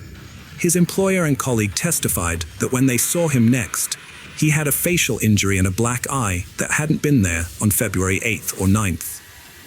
Initially, the analysis of Adams's DNA, blood, and hair samples excluded him as a contributor, but when the crime lab retested the samples, they got contradictory results, this time including him as a contributor. The Department of Public Safety, DPS, verified the latter result with additional testing. Although the police took extensive fingerprints and footprints at the model home, none of them matched Adams. James Van Adams denied any involvement in the crime. His trial started on July 1st, 1997. Prosecutors presented evidence that implicated Adams in Michelle's death, including testimony from Kim Ramos, who believed she was lucky because Adams had intended to target her before attacking Michelle. Ramos also stated that she didn't believe Adams was genuinely interested in buying a house, citing his clothing, vehicle, and questions about the flooring and fourth bedroom, which she thought were absurd. The state also presented evidence of Adams' interactions with other sales agents on several occasions. In California, several years prior, Adams had interacted with agents. Additionally, months before the attack on Michelle England, he had been in Briarwood, Sientra, and even hours before the attack, he was in contact with other agents. Susan Wright, an employee of Homes by Dave Brown, testified that she had multiple face-to-face meetings with Adams at the Briarwood subdivision and numerous phone conversations with him while working at Briarwood and later at another subdivision. Wright remembered their first meeting in September or October 1995, when Adams asked to view a house for sale. She recalled that Adams stood too close to her and, despite indicating he had questions, didn't ask a single question during the viewing. When other potential buyers arrived, they immediately left and returned to the office. On November 5th, 1995, Adams visited Wright's office again, filling out the guest registration card as Jim Adams. According to Wright, Adams repeatedly visited her office and called her, asking her out on dates each time. It became apparent that James Van Adams exhibited a repetitive pattern of criminal behavior. The victims he attacked in California in 1990, including Michelle England, Susan Wright, Kim Ramos, and Melissa Cunningham, shared similar physical characteristics. Additionally, they all worked alone, and the incidents occurred in the afternoon. In the cases of Melissa Cunningham and Kim Ramos, Adams requested that they accompany him to an upstairs location in a 2-story house. The evidence found near Michelle England's body suggested that he made the same request to her as well. Adams's method of attack involved putting his right arm around the victims' necks, as seen in the cases of Michelle England and Melissa Cunningham. In both instances, the attacker removed the victims' clothes and attempted to sexually assault them, indicating that Adams was preparing to commit a crime. Adams targeted potential victims who worked alone and could show him houses for sale without witnesses. The trial process proved to be another ordeal for Michelle's family, who were present in the courtroom. The judge had to remove Michelle's mother, Peggy Cohen McCall, due to her emotional outbursts as she screamed at Adams. However, Adams seemed to take pleasure in seeing Michelle's family suffer and periodically flashed a grin during the trial. On July 14, 1997, the court sentenced Adams to death, despite his claims of innocence throughout the trial. He subsequently exhausted all legal avenues to appeal the verdict, citing the 1990 incident in California, where Melissa Cunningham escaped as evidence that he didn't intend to kill Michelle England. Adams argued that, given this previous incident, the jury should have concluded he was guilty of premeditated second-degree murder, not first-degree murder. Ultimately, all his appeals failed. Adams was found dead in his prison cell on March 14, 2005, and attempts to resuscitate him were unsuccessful. The cause of death was asphyxia, which he had inflicted upon himself. Upon hearing the news, Michelle's family, including her mother Peggy, were overjoyed, with Peggy describing it as a good day.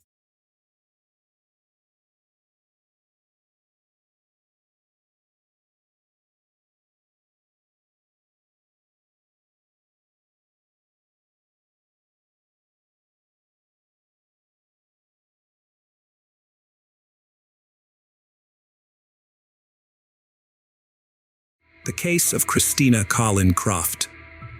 Christina Rose Carlin Craft was born on November 11, 1983, in a coastal town in southern New Jersey, to Stuart Craft and Deanne Carlin. She had a natural flair for being in front of the camera, which would eventually shape her career path.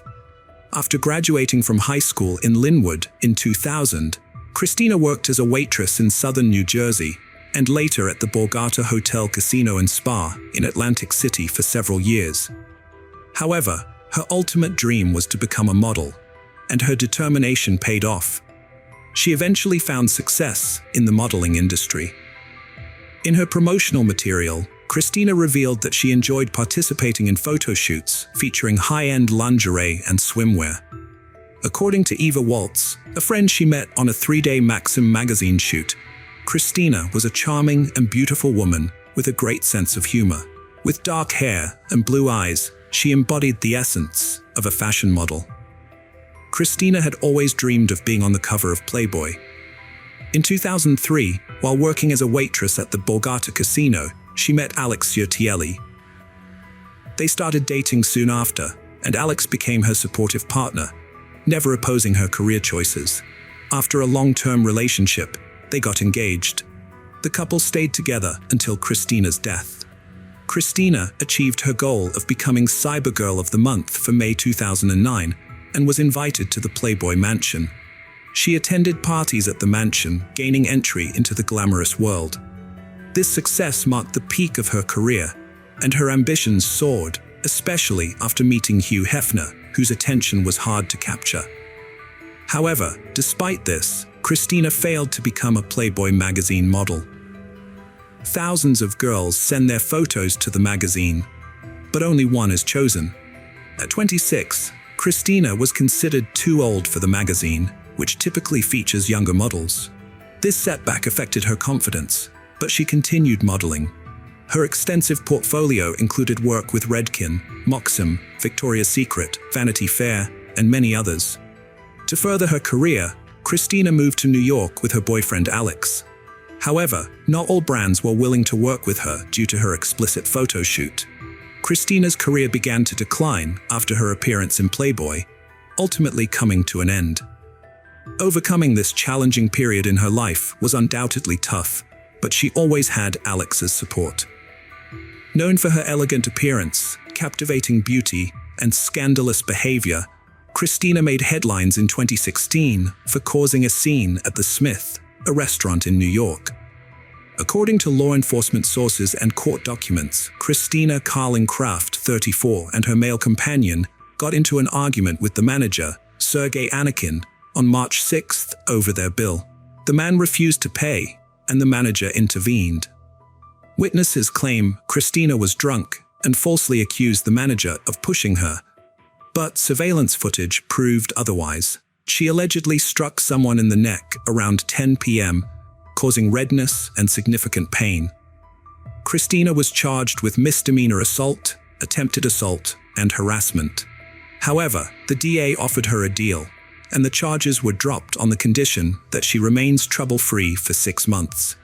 Christina has always had a fondness for Philadelphia, particularly Ardmore, which she considered a safe haven. With this in mind, Alex purchased an apartment in Ardmore in 2018 and relocated to Pennsylvania with her. However, Christina soon discovered that Ardmore wasn't as safe as she had thought. On August 18, 2018, she contacted the police to report a robbery. Earlier that evening, Christina had spent time at a bar in Philadelphia, but her memories of the night were hazy. The next thing she recalled was waking up the following morning, feeling groggy and suspecting that someone had drugged her with illegal substances. She had no recollection of how she got home or if anyone had accompanied her. At the time, Alex was away on a business trip. Feeling uneasy and anxious, Christina repeatedly expressed her concerns about her safety. During the investigation, police obtained CCTV footage showing a car arriving at Christina's apartment around 3 a.m. Unconscious in the back seat, Christina was being driven by a thief who stole her keys, entered her home, and plundered over $50,000 worth of valuables, including jewelry, designer bags, pillows, sunglasses, a credit card, and personal documents. The thief remained in the apartment for about an hour and a half before returning to the car, helping Christina inside, and then leaving her in the hallway. They placed the keys back in her purse and drove away. The police swiftly identified the perpetrator using a credit card statement.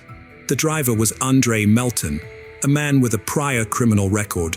He was driving a rented 2018 Kia Sorento with Virginia license plates.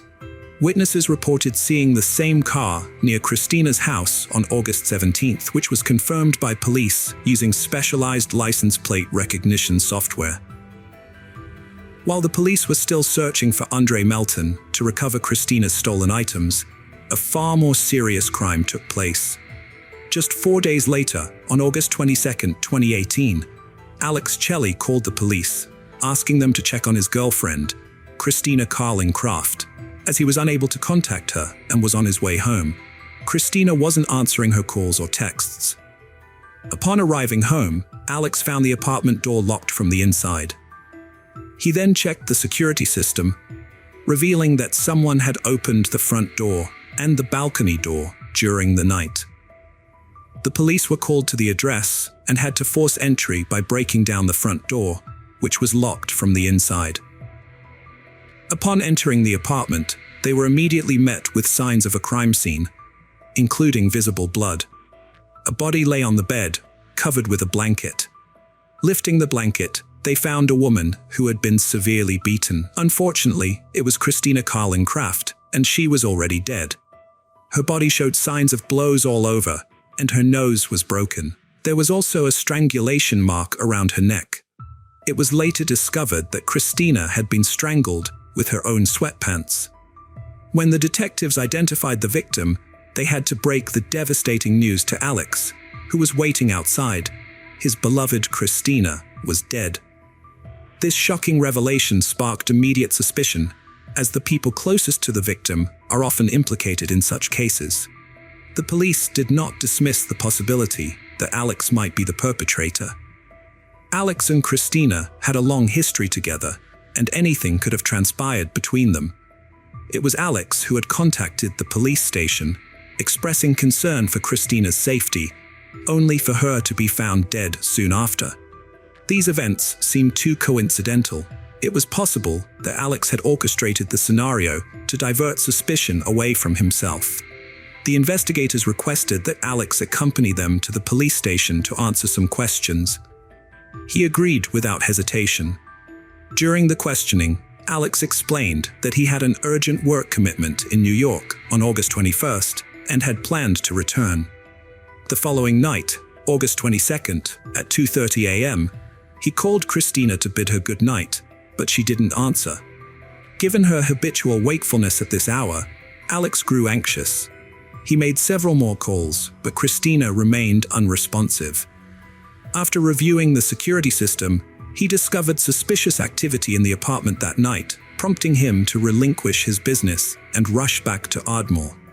After hearing Alex's story, the police no longer believed he was responsible for Christina's murder.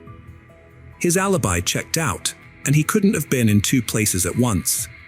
They cleared him as a suspect, but the question remained: who killed Christina? Who would want her dead? The investigators looked into Christina's report of a robbery 4 days before her murder, suspecting a connection between the two crimes. This led them to Andre Melton, the thief who stole from Christina's apartment. Maybe he returned to steal again, but his plan was foiled when Christina caught him. Perhaps he discovered she had reported him to the police and decided to take revenge. On August 22nd, the day Christina's body was found, the police obtained an arrest warrant for Andre Melton. When they went to his address, however, they discovered he was no longer there. Despite his absence, they did find some of Christina's belongings still at the location. The police also managed to obtain surveillance footage from the night of the crime, which showed Christina leaving her apartment, then returning a few hours later with an unknown man. The footage was recorded at 3:08 a.m., and surprisingly, the man was not Andre Melton. Further analysis of the footage revealed that the unknown man did not leave Christina's apartment again. The police later found an explanation for this using CCTV cameras on the streets of Ardmore. They discovered that Christina had visited a Philadelphia bar before returning to her apartment. Investigators reviewed the CCTV footage from the bar, which showed Christina meeting a man who later hugged her. This was the same man she had returned to her apartment with. After leaving the bar, Christina and her new friend were involved in an altercation. In the days that followed, detectives worked to reconstruct Christina's movements on the day she died, gathering data to piece together the events leading up to the crime. The police quickly ruled out Melton as a suspect, as he was not with Christina on the day of her death.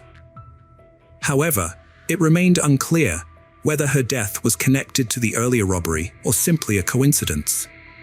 On August 25th, the police received a new lead.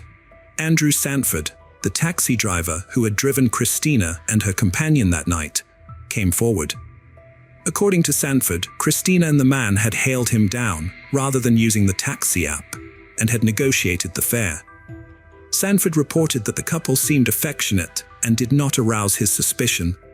When they arrived at their destination, Christina got out and directed Sanford where to go. It turned out that she didn't have any cash and offered to leave her credit card, but Sanford declined. Her friend then offered him $100 to wait for 10 to 15 minutes while they went inside. Sanford left 20 minutes later, as neither Christina nor her companion had returned. The couple, Christina and Alex, entered their second-floor apartment around 3 a.m. About an hour later, at 4 a.m., Christina made a call to her cousin, but she didn't speak. Instead, her cousin heard a man's voice in the background, warning Christina not to call the police. The call abruptly ended before the cousin could gather more information. It remains unclear why the cousin didn't call 911 after hearing this. The police were able to piece together the crime's timeline thanks to the door sensors in the apartment, which recorded exact times for each door opening. The records showed that someone opened the door at 3:08 a.m. and again at 5:10 a.m. Around the same time, the system detected that someone had opened the sliding glass door on the balcony, which explained why the surveillance cameras didn't capture the moment when the man Christina met at the bar left. When the police arrived after Alex's call, they found Christina alone in the apartment, leading them to assume that the perpetrator had jumped off the balcony. Police sought public's help through media, releasing surveillance images of two men, Andre Melton and the one at Christina's apartment the night she died. In a surprising turn of events, Andre Melton, whose whereabouts were still unknown to the detectives, contacted the police himself. He confessed to stealing valuables from Christina, but vehemently denied any involvement in her murder.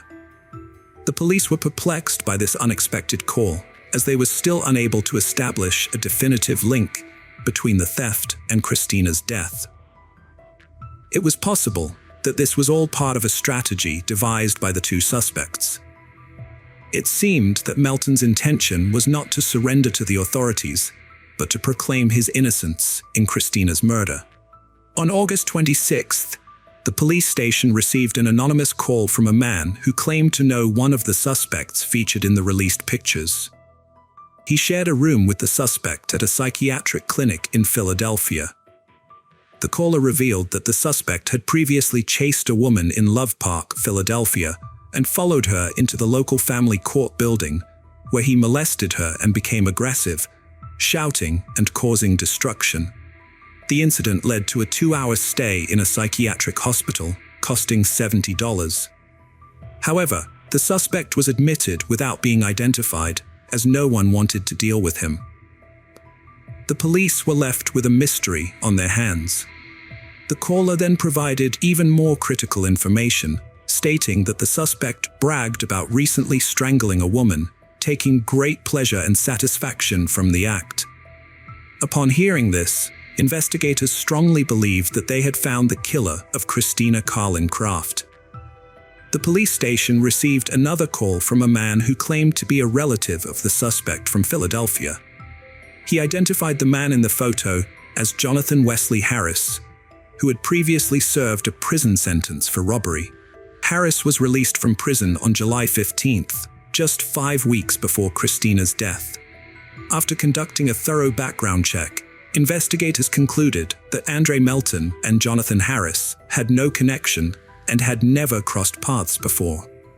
Therefore, the police ruled out any possibility of a link between the two crimes. Furthermore, the police gained access to Harris's phone records, which revealed that he had sent several messages on August 22nd. One of the texts mentioned that he had met an attractive woman and was planning to visit her apartment on August 28th. With this new evidence, the police obtained an arrest warrant for Jonathan Harris and deemed it crucial to apprehend him as soon as possible, as they were unsure of his next move. However, tracking Harris down proved to be a challenge, as he had left no trace. Investigators finally got a break when they contacted Harris's sister on August 29, 2018, and learned that he had recently purchased a bus ticket to Pittsburgh. Unfortunately, they discovered that Harris was already on the bus when they spoke with his sister. The police realized they wouldn't be able to catch up with him, leaving the Pittsburgh police as their last hope. It was essential to be in the right place at the right time to apprehend Harris. The police investigating Christina's death reached out to the Pittsburgh Law Enforcement Agency for assistance. They provided the exact time of the bus's arrival in Pittsburgh and sent over a photo of Harris. The fugitive task force then set up an ambush, blocking all potential escape routes, ready to apprehend the suspect at a moment's notice. Shortly after, one of the employees spotted the bus approaching. They allowed Harris time to calmly disembark, avoiding any sudden moves that might provoke a reaction. About 10 minutes later, a policeman intercepted him. I saw his eyes scanning, searching for an escape route, but it was too late. According to a Pittsburgh police officer, when the officer asked Harris to identify himself, he provided a false name. He was subsequently arrested and taken into custody at the police station. Detectives from Philadelphia traveled to Pittsburgh to question Harris. They requested that he recount the events of the night he met Christina. Harris claimed to have seen her on multiple occasions at bars and nightclubs in Philadelphia. Christina Carlin Craft was struggling to adjust to her new life in New York, which had drastically altered her daily routine and environment. As a result, she would frequently visit bars, cafes, and nightclubs, but she was always by herself since Alex was constantly working and she had not yet formed new friendships. It was common for men at these establishments to approach her, taking advantage of her solo status. Harris was one of those men. Harris claimed he was drunk and high on illegal drugs when he met Christina. They had a drink, then went to her place, where they drank more and had consensual sex. Harris demanded $1,200, but Christina refused, sparking a heated argument. Harris said she hit him with a wine bottle, so he hit her back, causing her to fall. When she tried to call the police, he strangled her with sweatpants until she passed out. Jonathan Harris's story had inconsistencies. A toxicology report on Christina's body found only alcohol, contradicting his claim of a single hit. When confronted, he admitted lying. Initially, Harris denied involvement, but later confessed to beating her, saying, "I panicked," and covering her because he didn't want to see her. When the trial began, Harris, despite having confessed to the crime, pleaded not guilty, like many other criminals who later retract their confessions.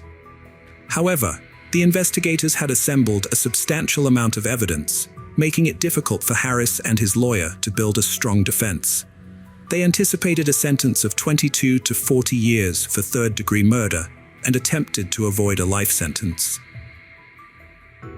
Nevertheless, the prosecutors presented overwhelming evidence that convinced the court that the crime was premeditated.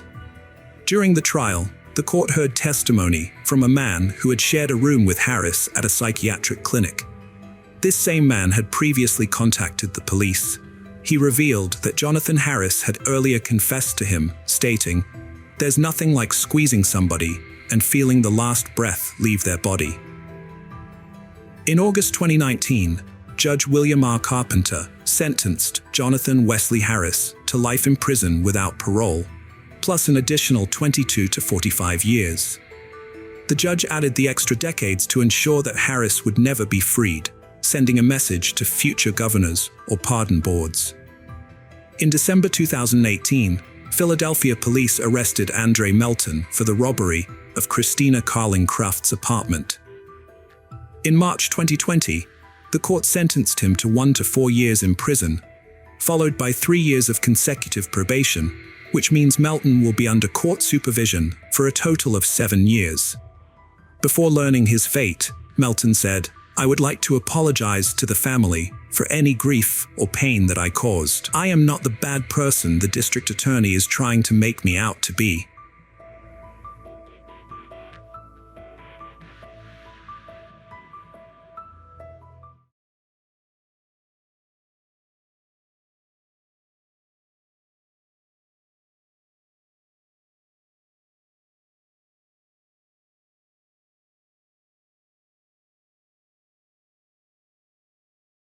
The case of Zoe Nelson.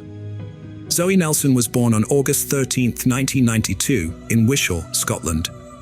At the age of 18, she lived with her mother, stepfather, and 2 younger sisters, including 16-year-old Laura Ann, in New Mains, a village on the eastern edge of Wishaw, about 18 miles southeast of Glasgow.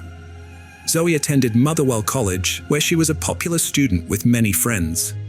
A complicated romantic situation developed when both Zoe and her sister Laura Ann became involved with the same 20-year-old man, Robert Bain, who lived with his grandparents about a mile from the Nelson family home.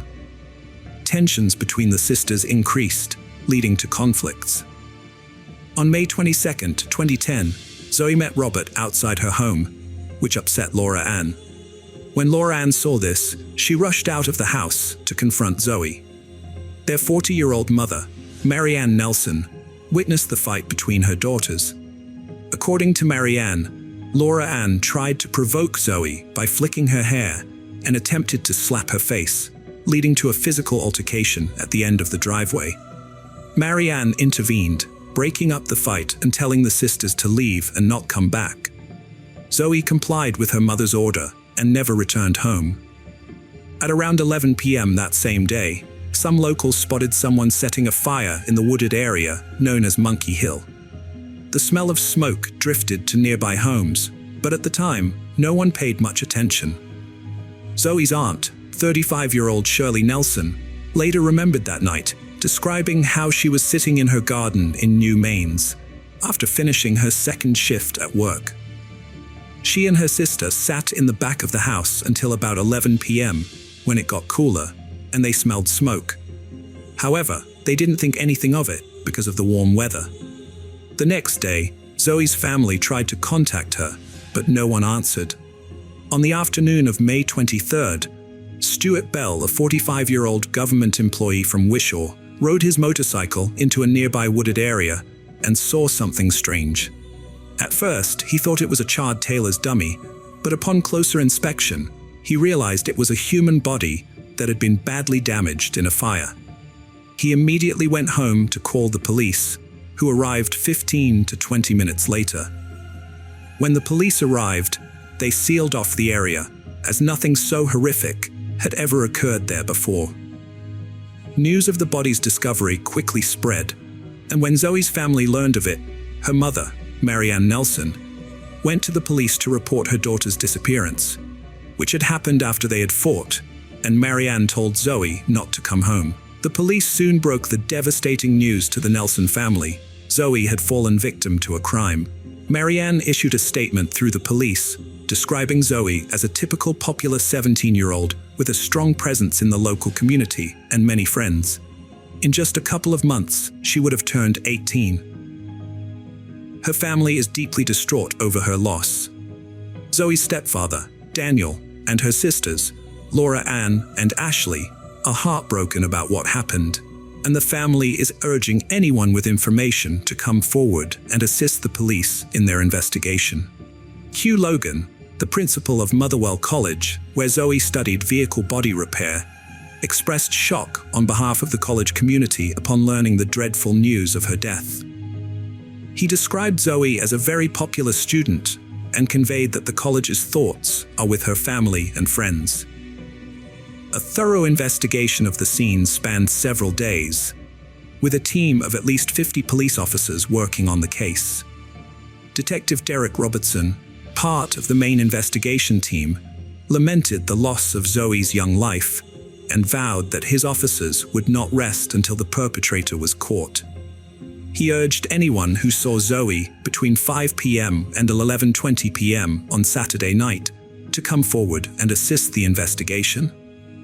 Robertson noted that, given the area's popularity on the hottest day of the year, numerous people would have been taking shortcuts and sunbathing, and that the police were particularly interested in speaking with those who may have used the dirt trails, including one that crossed near the location where Zoe's body was found. Zoe was about 5 feet 6 inches tall, with a heavy build and collar-length brown hair. At the time she went missing, she was wearing gray tracksuit bottoms, a white long-sleeve top, and black Nike trainers. The detectives have been reviewing CCTV footage, phone records, and computer data, as well as conducting door-to-door inquiries and speaking to Zoe's friends and family to try to recreate her last movements on May 26th. The police released video footage from a local shop where Zoe was seen just hours before she died. These small details were crucial to the investigation, as they helped the police trace Zoe's movements and ultimately led to the arrest of the person responsible for her death. After examining the crime scene, investigators found a red plastic sombrero-shaped cap from a Sierra Silver tequila bottle near the body and an empty bottle of the same brand on the other side of a small walkway nearby. Due to the body being exposed to fire for approximately 7 hours, forensic experts faced limitations in determining the exact cause of death. The body was discovered with a partially melted plastic bag covering most of the face, leading pathologists to conclude that asphyxiation was the most likely cause of death. Despite the damage, the palm of the right hand remained relatively intact, allowing 2 DNA samples to be collected, one matching Zoe Nelson herself and the other belonging to an unidentified male. Ultimately, the official cause of death was recorded as undetermined. By May 28th, police had gathered several witness statements that provided a disturbing account of Zoe's last days. One witness reported seeing Zoe with a heavily intoxicated and aggressive man at around 5:15 p.m. on May 22nd, who was hitting her on the head. Another witness claimed to have seen Zoe walking with a man with a tattooed face near his home in New Mains. A third witness described seeing Zoe with a similar-looking man in New Mains, who appeared angry, hit a lamppost, and threatened to take someone's life that night. Multiple witnesses came forward, all describing the same young man, 20-year-old Robert Bain. Notably, Robert Bain had a prior criminal record despite his youth. He had served 18 months in prison for robbery and was released just 7 weeks before Zoe's death.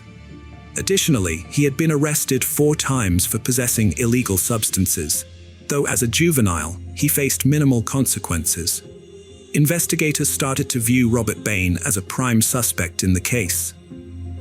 Before they could take further action, Bain surprisingly turned up at the police station in Wishaw around 5:50 p.m. on May 28th. He was clearly intoxicated, slurring his words, and wanted to make a statement. Bain claimed that a few days prior, he had been in Motherwell, where he got on a bus to return home. During the journey, he said, a man named Stuart Campbell boarded the same bus. Bain alleged that he approached Campbell and asked if he had been with Zoe on the previous Saturday night. According to Bain, Campbell's response was incriminating. Yes, I took her life. This was the first mention of Stuart Campbell's name during the entire investigation, whereas Robert Bain's name had come up repeatedly. As a result, the police arrested Bain on the same day. A strong justification for Robert Bain's arrest would emerge during his trial. At the time of his arrest, Bain claimed to have last seen Zoe on the morning in May. However, forensic tests revealed incriminating evidence against him. A DNA sample from Zoe Nelson's hand revealed not only her own DNA, but also traces of another person's DNA, which matched part of Bain's DNA profile. Additionally, DNA evidence found on a tequila bottle and its cap, discovered near Zoe's body, matched both Zoe Nelson and Robert Bain. According to the forensic expert, this suggested that both individuals had consumed from the bottle and then replaced the cap. Expert Marie Campbell stated that the scientific findings indicated that Robert Bain's DNA was deposited between Zoe Nelson's fingers and on her right palm. The chances of the DNA found on the red plastic sombrero lid belonging to anyone other than Robert Bain were an astonishing 10 million to 1. Robert Bain was accused of being involved in Zoe Nelson's death due to multiple eyewitness accounts and DNA evidence. Despite this, he pleaded not guilty and acted defiantly, even confronting one of the investigators. He also denied an earlier alleged assault on Zoe, where a witness claimed he struck her on the head with his fist. Hundreds attended Zoe Nelson's funeral at Courtness Memorial Church on June 16, 2010. She was laid to rest at Campus Nathan Cemetery. Over 200 mourners, including her mother, sisters, and grandmother, gathered to pay their respects. Reverend Graham Rayburn led the service, noting the large turnout as a testament to Zoe's significant impact. He described her as a happy, cheerful teenager with a big heart who loved fast cars and rangers. Sadly, she never met her newborn nephew or got to contact her biological father. On March 1, 2011, Robert Bain's trial began, during which he maintained his innocence. Testifying in court, Zoe Nelson's teenage friends recalled a conversation they had with her a week before her death, in which she attributed her scratches and bruises to a fight with Robert Bain. According to her friends, Zoe described Bain as bossy, unstable, and prone to anger over minor issues. He also controlled her social circle, dictating which friends she could see. Although Zoe and Bain's relationship was relatively short-lived, given he had only been out of prison for 2 months, he exerted significant influence over her and also pursued a relationship with her 16-year-old sister, Laura Ann. Notably, Laura Ann was aware of her sister's death 5 days before the body was discovered by a passerby, but kept this secret until the trial, where it was revealed that Bain had taken Laura Ann to the location of Zoe's body. Laura Ann, who testified from behind a screen to avoid seeing Bain, recounted that on May 23rd, the day after her argument with Zoe, she visited Bain's address to return some clothes. Upon arrival, she observed that Robert seemed nervous and had been consuming vodka. They soon left the house, with Bain claiming he wanted to show her something. According to Laura Ann, he led her to the location where Zoe's body lay. Recognizing the ranger's tattoo on her arm, Laura Ann identified the body as her sister. During court questioning, Laura Ann stated that Bain had confessed to hitting Zoe, and when Zoe attempted to retaliate, he lost control and took her life. Bain then allegedly used gasoline in an attempt to eliminate any evidence of the crime. Laura Ann confessed to walking with Bain on the day following the discovery of the body. Afterwards, she visited his home, spending time in his bedroom, where they listened to music together.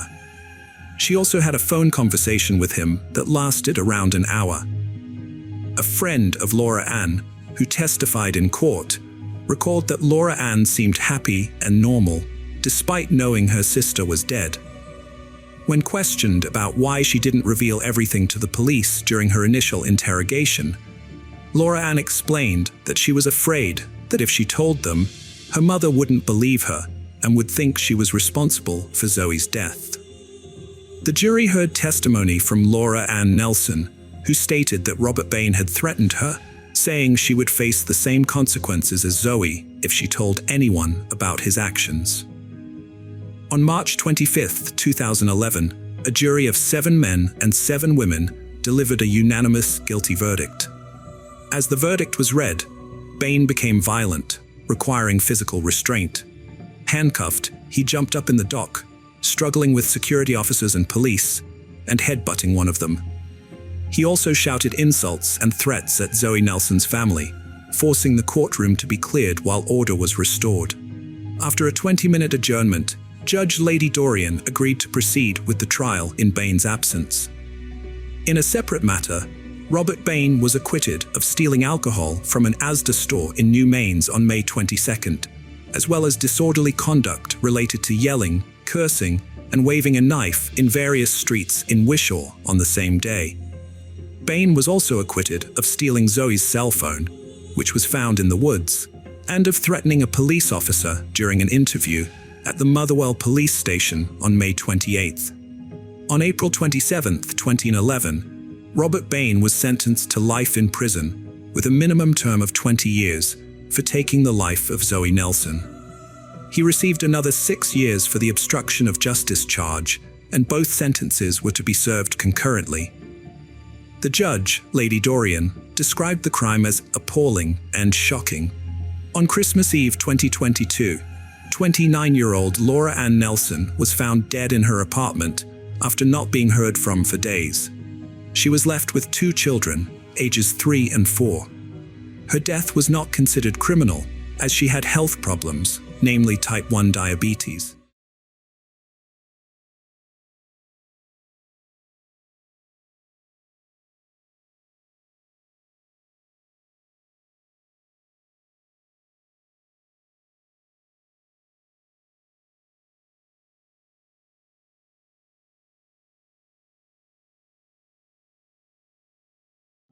The case of Sierra Breland.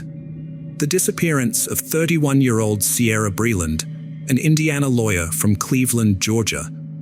The last time she was seen was on February 24, 2022 at 7:17 p.m. when a surveillance camera captured her outside her mother-in-law's home in Johns Creek.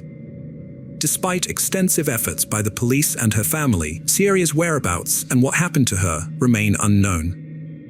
Sierra was a cheerful and ambitious woman, according to her mother Kelly. She was determined to be taken seriously, so she worked hard to become a lawyer, following in her mother's footsteps as a paralegal. Growing up in Georgia, Sierra dreamed of living in Atlanta one day. To achieve this goal, she attended the University of Tennessee for college, and then Florida State University for law school. Kelly said Sierra was happy, energetic, loving, and extremely driven in her career. In October 2020, Sierra met Xavier Breland on Tinder, and their relationship quickly developed. 6 months later, the couple got married, and Sierra became pregnant. According to court records, Sierra provided legal assistance to Xavier in his dispute with his ex-wife. The newlyweds decided to start a new life in Carmel, Indiana, where Sierra got a job at a law firm. In 2021, she gave birth to a son named Jackson. Xavier and Sierra appeared to be a perfect couple from the outside, but their relationship was plagued by issues from the early stages. According to Shelby Campbell, Ciaria's cousin, the problems between them surfaced shortly after their initial dates. Ciaria had told Xavier she wanted no further contact, but he refused to accept rejection. Instead, he began showing up uninvited at her apartment, sitting outside her door. He also sent her threatening messages after seeing her with another man. Ciaria warned him she would involve the authorities if he persisted. Despite this, she eventually gave him another chance, and 6 months later, they got married. Shelby and Ciaria were inseparable, exchanging daily texts. Ciaria confided in her, revealing her fears about her husband. In one message, she wrote, "I'm really struggling to cope with this. I don't want to give up on someone I love and abandon our family, but his behavior is getting worse, not better. It makes me wonder what the future holds. He used to feel guilty when he said hurtful things, but lately he doesn't even apologize. He blames me, saying I did this because you made me." Ciaria feared that if something happened to her, her husband would be to blame. Shelby claims that she frequently advised Ciaria to leave her husband, but Ciaria understood the importance of planning her exit carefully. The text messages Shelby shared only provide a glimpse into the situation between Ciaria and her husband. Ciaria did call the police on multiple occasions, and law enforcement responded to her residence in both Georgia and Indiana multiple times. According to Campbell, by the time the police arrived, Ciaria would have calmed down enough to cover for her husband, denying any abuse. Shelby revealed that an investigator even contacted Ciaria's mother after one of these incidents, telling her that he knew Ciaria was lying about the abuse when she called 911. The investigator had seen this pattern before and was worried that something terrible might happen to Ciaria. Ciaria was determined to leave her husband Xavier and had been secretly building up a bank account to prepare for her independence. Despite sending messages to Xavier claiming she loved him, she had reached the conclusion that she couldn't afford to stay in the troubled relationship. Aware of their daughter's difficulties, Ciaria's parents, Kelly and Nick, encouraged her to break free from Xavier and promised her a safe haven back at home if she needed it. Ciaria's decisive trip to Georgia began when she and Xavier packed up their baby and large dog into a 2017 white Volkswagen Tiguan for the 11-hour drive south. According to her family, Ciaria arrived at her parents' house on February 19th, where she spent the night reconnecting with relatives she hadn't seen since moving to Indiana. Although it seemed like a brief visit, Ciaria had made up her mind not to return to Indiana, marking a new chapter in her life. Xavier was interested in this trip because his mother lived in Georgia, just like Ciaria's mother. However, Xavier didn't know that Ciaria didn't plan to return to Indiana.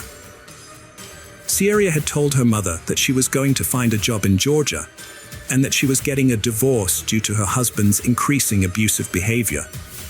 On Saturday, February 19th, Ciaria arrived at her parents' house in Cleveland, Georgia, where she spent the night. She reassured them that she wanted a divorce and wouldn't return to Indiana. On Sunday, February 20th, Ciaria left her parents' house to pick up her son, Jackson, from her mother-in-law's house in Johns Creek, Georgia, about an hour away. Before leaving, Ciaria sent a text to her cousin, Shelby Campbell, saying, "I'm at Xavier's mom's house. He won't give me Jackson, so I'm waiting to get him so I can leave." On Monday, February 21st, at 11:17 p.m., Ciaria sent a text to her father, Nick, saying, "I'll be back in the morning if that's okay." Nick responded the next day, telling her it was okay. Xavier would be responsible if anything happened to her. Xavier responded by telling him to go to hell and then hung up the phone. After Nick called Xavier's father, who lived next to Ciaria and Xavier in Carmel, the father claimed he never saw her. This was confirmed by a press release from the Carmel Police Department in Indiana on March 2nd. Xavier Breland had earlier reported Ciaria missing to the police department on Saturday, February 26, 2022. During their investigation, detectives discovered a video recording that showed Ciaria's last known location, her mother-in-law's house in Georgia on February 24th at 7:07 p.m. According to the Carmel Police Department's official report, nothing unusual happened in the video. On February 25th, Sierra left her home in the Brookstone Park subdivision in Carmel, Indiana, around 1 p.m. to walk to a nearby store. At the time, she was wearing a black top and purple shorts, and the temperature was around 20 degrees. However, police reported that she never arrived at the store, and there was no surveillance video of her entering the store. Sierra's family was concerned when she vanished, leaving behind 3 phones, ID, and credit cards. They knew she'd never leave without telling them, especially not her 5-month-old son. Her mom, Kelly, revealed Sierra had confided in her about financial struggles and alleged abuse from her husband, who used their child to control her. Kelly was adamant Sierra wouldn't abandon her son, believing she'd be dead before doing so. On February 28, 2022, 2 days after reporting his wife Sierra missing, Xavier had an unexpected visit from the police at his doorstep. According to court documents, there was an accidental discharge of a firearm at a residence on Baldwin Lane. Xavier claimed to have been moving a Christmas tree in the garage when he heard the gunshot, prompting him to run outside. He then returned to the garage, found the gun, and unloaded it before calling the police to report the incident himself. The investigation revealed that there were 2 guns in his house. However, the police did not reveal whether they found any evidence linking Xavier to Sierra's disappearance. Nevertheless, it soon came to light that Xavier had a criminal past, having been convicted of felony burglary charges in 2005. It was also suspicious that Xavier waited a day to report his wife missing, claiming she had not returned home from a trip to the store. A few days after the police received the missing person report, Xavier was identified as a person of interest in his wife's disappearance. He was arrested on an unrelated charge due to an outstanding warrant for aggravated stalking in Coeur County. He was extradited to Georgia to face those charges. Court records show that Xavier had previously placed a tracking device inside a stuffed animal belonging to his daughter to track her mother, his ex-wife, as part of a custody battle between the former couple. On Friday, 2 weeks after Sierra's disappearance, a search operation was conducted in several neighborhoods in Johns Creek, involving police, volunteers, family, and friends. The main areas of focus were 2 neighborhoods along Medlock Bridge Road, which police believed Sierra might have passed through during her stay in Georgia. The search efforts included distributing flyers and setting up electronic signs at 2 locations along Kimball Bridge Road, seeking the public's assistance. The Johns Creek Police Department also contacted several commercial electronic sign companies to display Sierra's photo and information across Metro Atlanta. The family requested anyone who saw a white 2017 Volkswagen Tiguan with Georgia license plate RMB 5869, which had a university law school frame around the plate, to contact the police. The vehicle was searched for evidence by forensic investigators and subsequently released. As Sierra was last seen at her mother-in-law's house in Georgia, police suspected that her disappearance might be linked to something that occurred at this location. Police traced the route Xavier took back to Indiana, but were unable to confirm whether Sierra was in the car. Notably, Xavier was the only person who got out of the white Volkswagen at gas stations and shops. The level of cooperation from Xavier's mother during the investigation remains unclear, but law enforcement officials confirmed that evidence was collected from the residence through a search warrant as part of their investigation. Johns Creek investigators, including forensic experts and cadaver dogs, searched the area for signs of a struggle or clues to the couple's disappearance. Despite a K-9 unit's involvement, no scent trail was found, and gathered evidence remains undisclosed due to the ongoing investigation. Xavier Breland was arrested in Georgia on March 16, 2022, for aggravated stalking. This stemmed from a 2021 incident where he hid a tracking device to stalk the mother of his child, who had a restraining order against him. He was later found not guilty, but arrested again and extradited to Indiana for unlawful possession of a firearm. Xavier Breland asked a judge to lower his bond to an affordable amount for his mother. The court initially set it at $35,000, but prosecutors requested $50,000. After Breland appealed, the judge set it at $100,000. He was released in February 2023 after posting bail. Sierra's disappearance remains a mystery despite extensive searches. She was last seen at a store, and investigations have pinpointed several potential locations. The vast search area spans millions of acres of state and federal land, parks, and undeveloped areas in Georgia, plus thousands of acres of railroad and utility easements. According to Kelly Breland, law enforcement has gathered evidence and statements from multiple states, but these are like puzzle pieces without a complete picture. Some items were removed from Xavier's mother's home, as revealed in court documents related to a civil case filed by Xavier's mother against Xavier's sister. As part of their search, crime scene investigators cut and removed the carpet and mattress from Xavier's mother's home on April 21, 2022, according to documents from the familial civil dispute. After Xavier Breland's arrest on March 1st, 5-month-old Jackson was placed into state care. Since then, Jackson's grandparents, Nick and Kelly Miller, have been able to be with the infant and are working to bring the baby back home to Georgia. Past year, numerous searches focused on specific areas, but no leads on the new mom's disappearance. Police reconstruct events, distribute flyers, and use electronic signs to raise awareness. Sierra, 5'7", 120 pounds, blonde hair with distinct tattoos. She was last seen in a white 2017 VW Tiguan with GA plate RMB 5869. If seen in Feb, contact authorities. Xavier is the only person of interest that police have publicly named in connection with Sierra's disappearance. But so far, no charges have been filed against him.